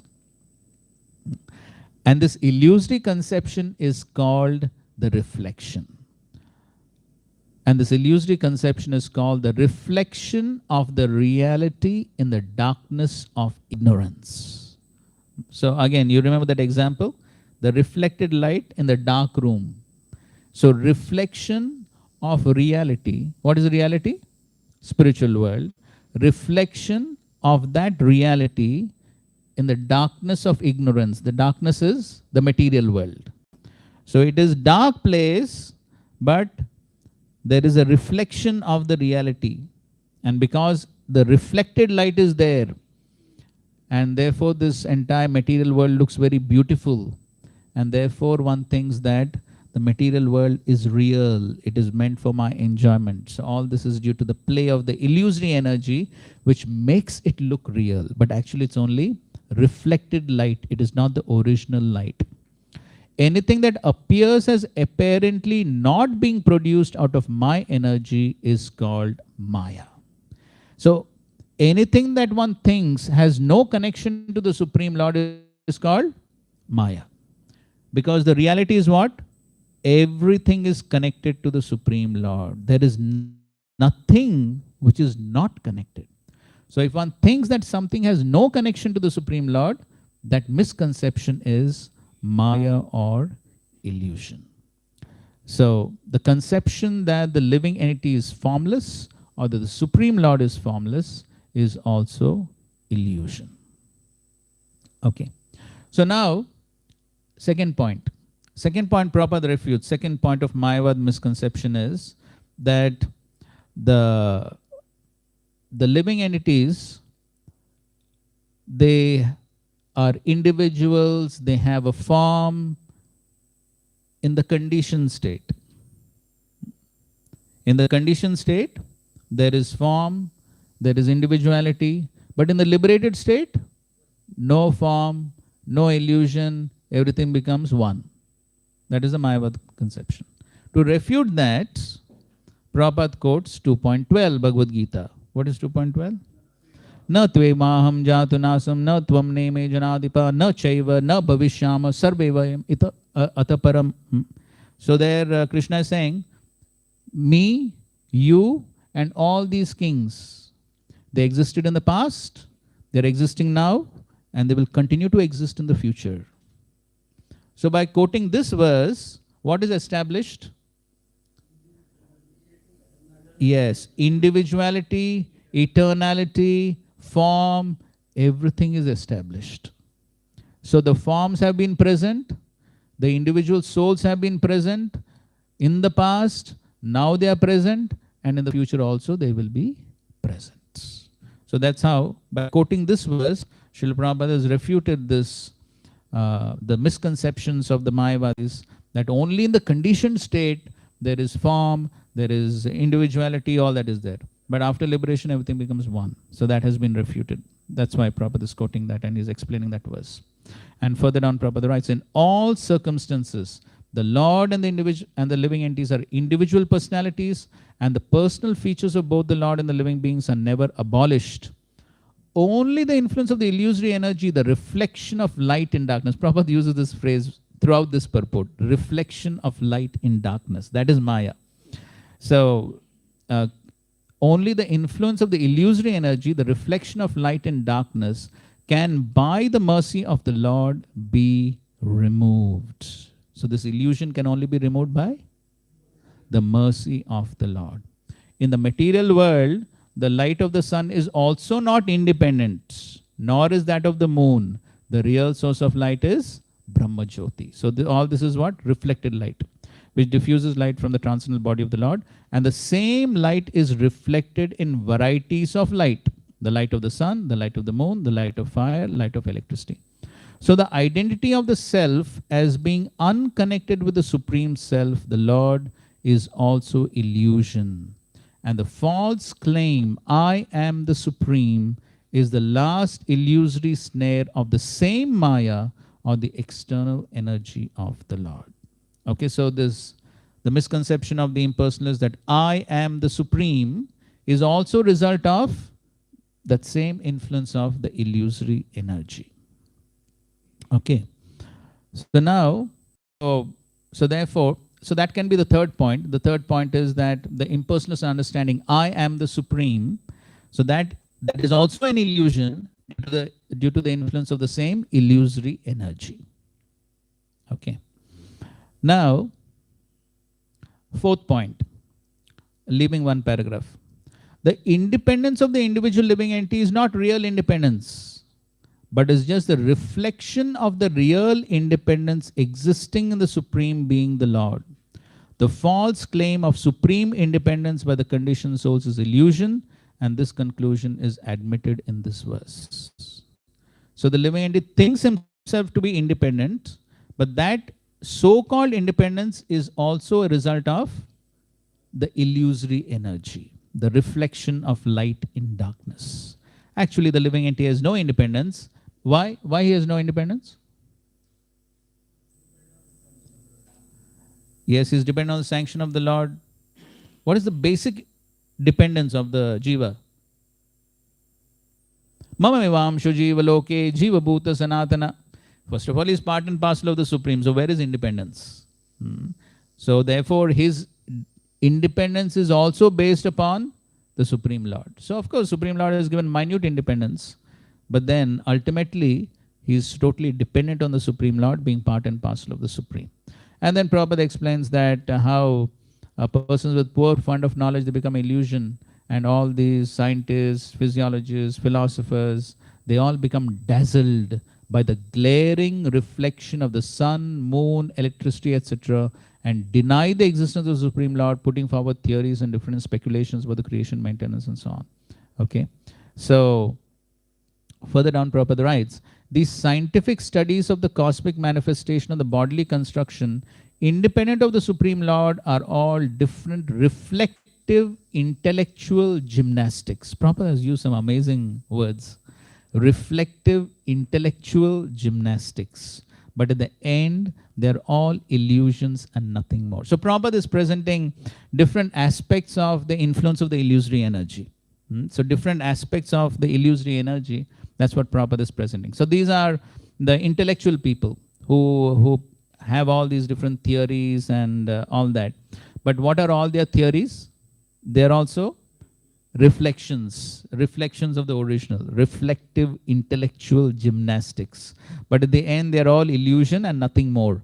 All such advancement of science and knowledge in the present context of material civilization is but an action of the covering influence of the illusion. So we know, Prabhupada is talking about two phases of the illusion energy. What are they? Yes, Avarnatmika Shakti and Prakshipatmika Shakti. Prabhupada translates that as covering influence and throwing influence. By the throwing influence, the illusory energy throws the living entities into the darkness of ignorance. What is that? The material world. The illusory energy throws the living entities into this material world, and by the covering influence, she covers the eyes of the men with poor fund of knowledge about the existence of the Supreme Person who enlightened the Supreme Individual Living Being, Brahma. Okay, so that's how she covers and makes them forget the existence of the Supreme Lord.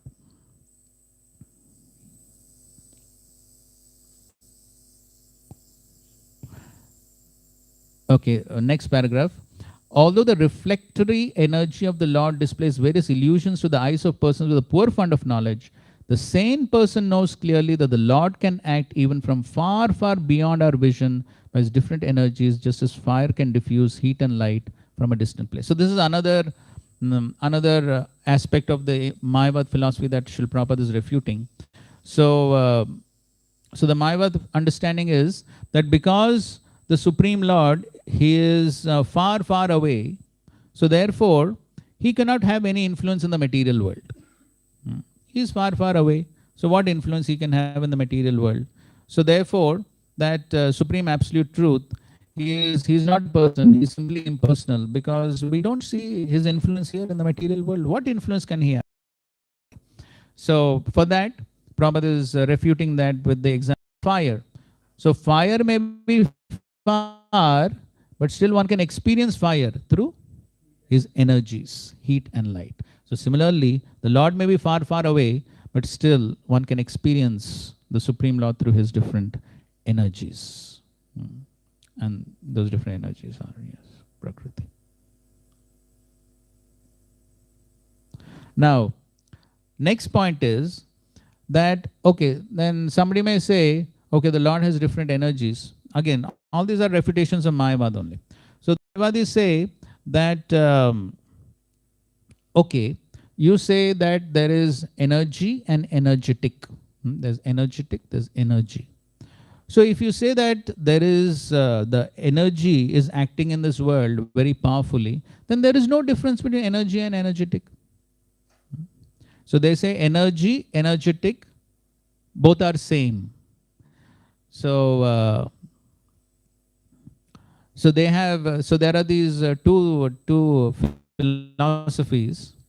One is Shakti Parinamvad, and the other is, yes, so Vikar, no, I don't know what's the exact philosophy. So basically, their understanding is the absolute truth itself transforms into energies. The absolute truth itself transforms into these energies, and so therefore there is no difference between energies and energetic. That is their understanding. But Srila Prabhupada actually in the Chaitanya Charitamrita purports, he gives a simple example. So he says that just like the businessman who has one factory, and now he opens another factory. So does it mean that when he opens another factory, he himself gets transformed? No. He remains as it is. He opens another factory. How? Through his energies, right? His energies as money and his manpower and all that. Through that he opens another factory. It does not mean that he has to get transformed into another person in order to open another factory. So similarly, the Lord can be situated in one place, and through his energies he can create all these transformations. So therefore the Vaishnava understanding is Shakti Parinamvad. So the Lord creates all these transformations through his Shaktis. He himself doesn't get transformed. But the Mayavadis say no, Shakti and Shaktiman are the same. So therefore the Shaktiman itself has to gets transformed into these various energies, and so there is no difference. So therefore Prabhupada is refuting that by saying that no, there is a, though heat and light come from fire, but one cannot say heat is fire. Correct? So there is simultaneous oneness and difference between Shakti and Shaktiman. So Prabhupada is writing that. The superior energy of the Lord cannot be as good as the Lord, although there is very little difference between energy and the possessor of the energy, or fire and heat. Fire is possessed of heat, but heat is not fire. This simple thing is not understood by man with poor fund of knowledge, who falsely claims that fire and heat are the same. This energy of the fire, namely heat, is explained here as a reflection and not directly fire. Therefore, the living energy represented by the living entities is the reflection of the Lord and never the Lord himself. So this is how the Mayavad theory that the Jiva and the Supreme are the same is being refuted. No, the Jiva is what? Reflection. So reflection is never equal to the original. Reflection is reflection, original is original. So therefore, being the reflection of the Lord, the existence of the living entity is dependent on the Supreme Lord, who is the original light. This material energy may be compared to darkness, as usually it is darkness, and the activities of the living entities in the darkness are reflections of the original light. And next point, no one can make a solution of the darkness of ignorance simply by the reflection of light. Similarly, no one can come out of material existence simply by the reflected light of the common man. One has to receive the light from the original light itself. The reflection of sunlight in the darkness is unable to drive out darkness, but the sunlight outside the reflection can drive out the darkness completely. So Prabhupada is comparing the reflected light to all the false theories and the false misconceptions. So he says one cannot drive out darkness by all these false misconceptions. One has to get the original light. That means the original knowledge. Therefore, one has to take shelter of the light of the Lord, as in the Bhagavad Gita or the Srimad Bhagavatam, and not the reflective personalities who have no touch with the Lord. No one should hear Bhagavad Gita or Srimad Bhagavatam from a person who does not believe in the existence of the Lord. Such a person is already doomed, and any association with such a doomed person makes the associator also doomed. Right. And the last paragraph towards the end, the sun reveals itself. Therefore, the action of different energies of the Lord, the personality of Godhead himself, can be realized by the light manifested by the causeless mercy of the Lord. The impersonalists say that God can be seen by the light of God and not by man-made speculations. Just like one cannot see the sun by some other lamp. To see the sun, what is required? Sunlight. So similarly, to see God, what is required? The mercy of the Lord. That is the only way by which one can understand. This direct order of the Lord is a manifestation of his internal energy, and this particular energy is the means of seeing the Lord face to face. Not only Brahma, but anyone who may be graced by the Lord to see such merciful direct internal energy can also realize the personality of Godhead without any mental speculation.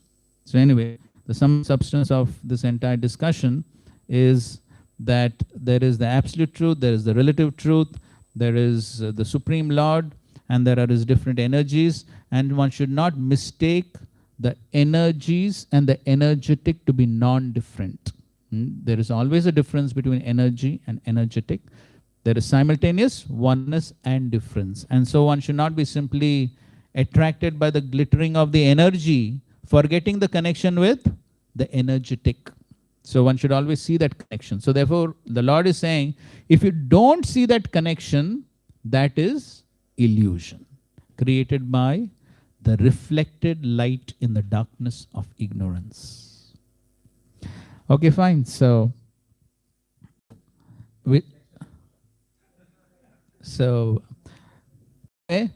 my request is please go and read this. If you read it, then you'll be able to appreciate. Especially Prabhupada has given a nice purport. So if you read these purports, then you'll be able to appreciate and understand what is being said. Of course, if you understand the basic essence, that is also good enough. But then Srila Prabhupada has presented all these different points so that we don't become attracted by reflected light. So one has to see that this reflected light has a connection to original light. And so in order to understand that connection with the original light, there is Bhagavad Gita and Srimad Bhagavatam. Then we see the connection.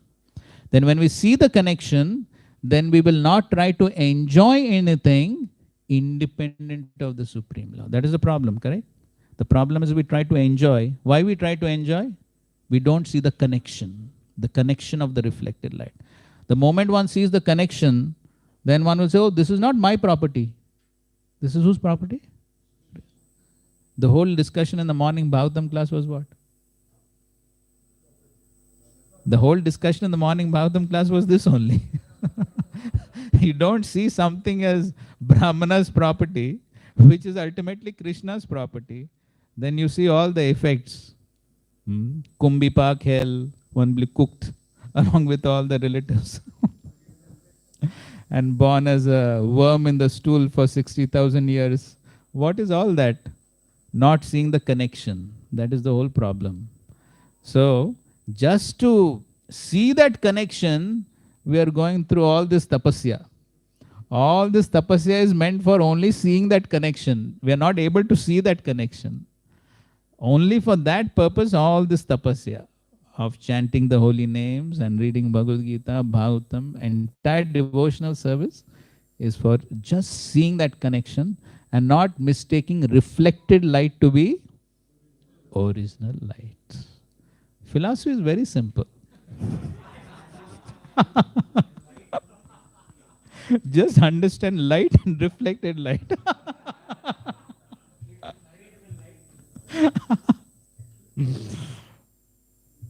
Anyway. Okay. But you see, why it's taking so much time to explain this. This is entire Bhagavatam. Just think about it. Entire Bhagavatam, 18,000 verses in 4 verses.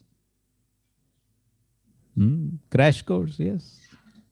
So, Prabhupada gives the example, a cotton ball. Then, when one tries to expand it, so that is how these 4 verses, limit to how much can be explained on these 4 verses. Because this is entire, this is all the philosophy of the universe is contained within these 4 verses. So entire Bhagavatam is based on these 4 verses. There is no end to explaining these 4 verses.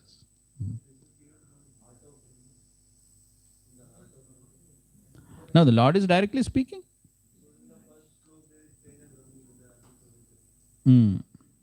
So of course, within the heart of Brahma, Lord is speaking both ways. Lord is there inside also, Lord is there outside also. But later on we will see, it is mentioned that actually the Lord was personally present as Gopal. Advait Ram Prabhu, Advait Karuna Prabhu, Advait Karuna Prabhu, Akshavay Prabhu, Anand Nasim Prabhu.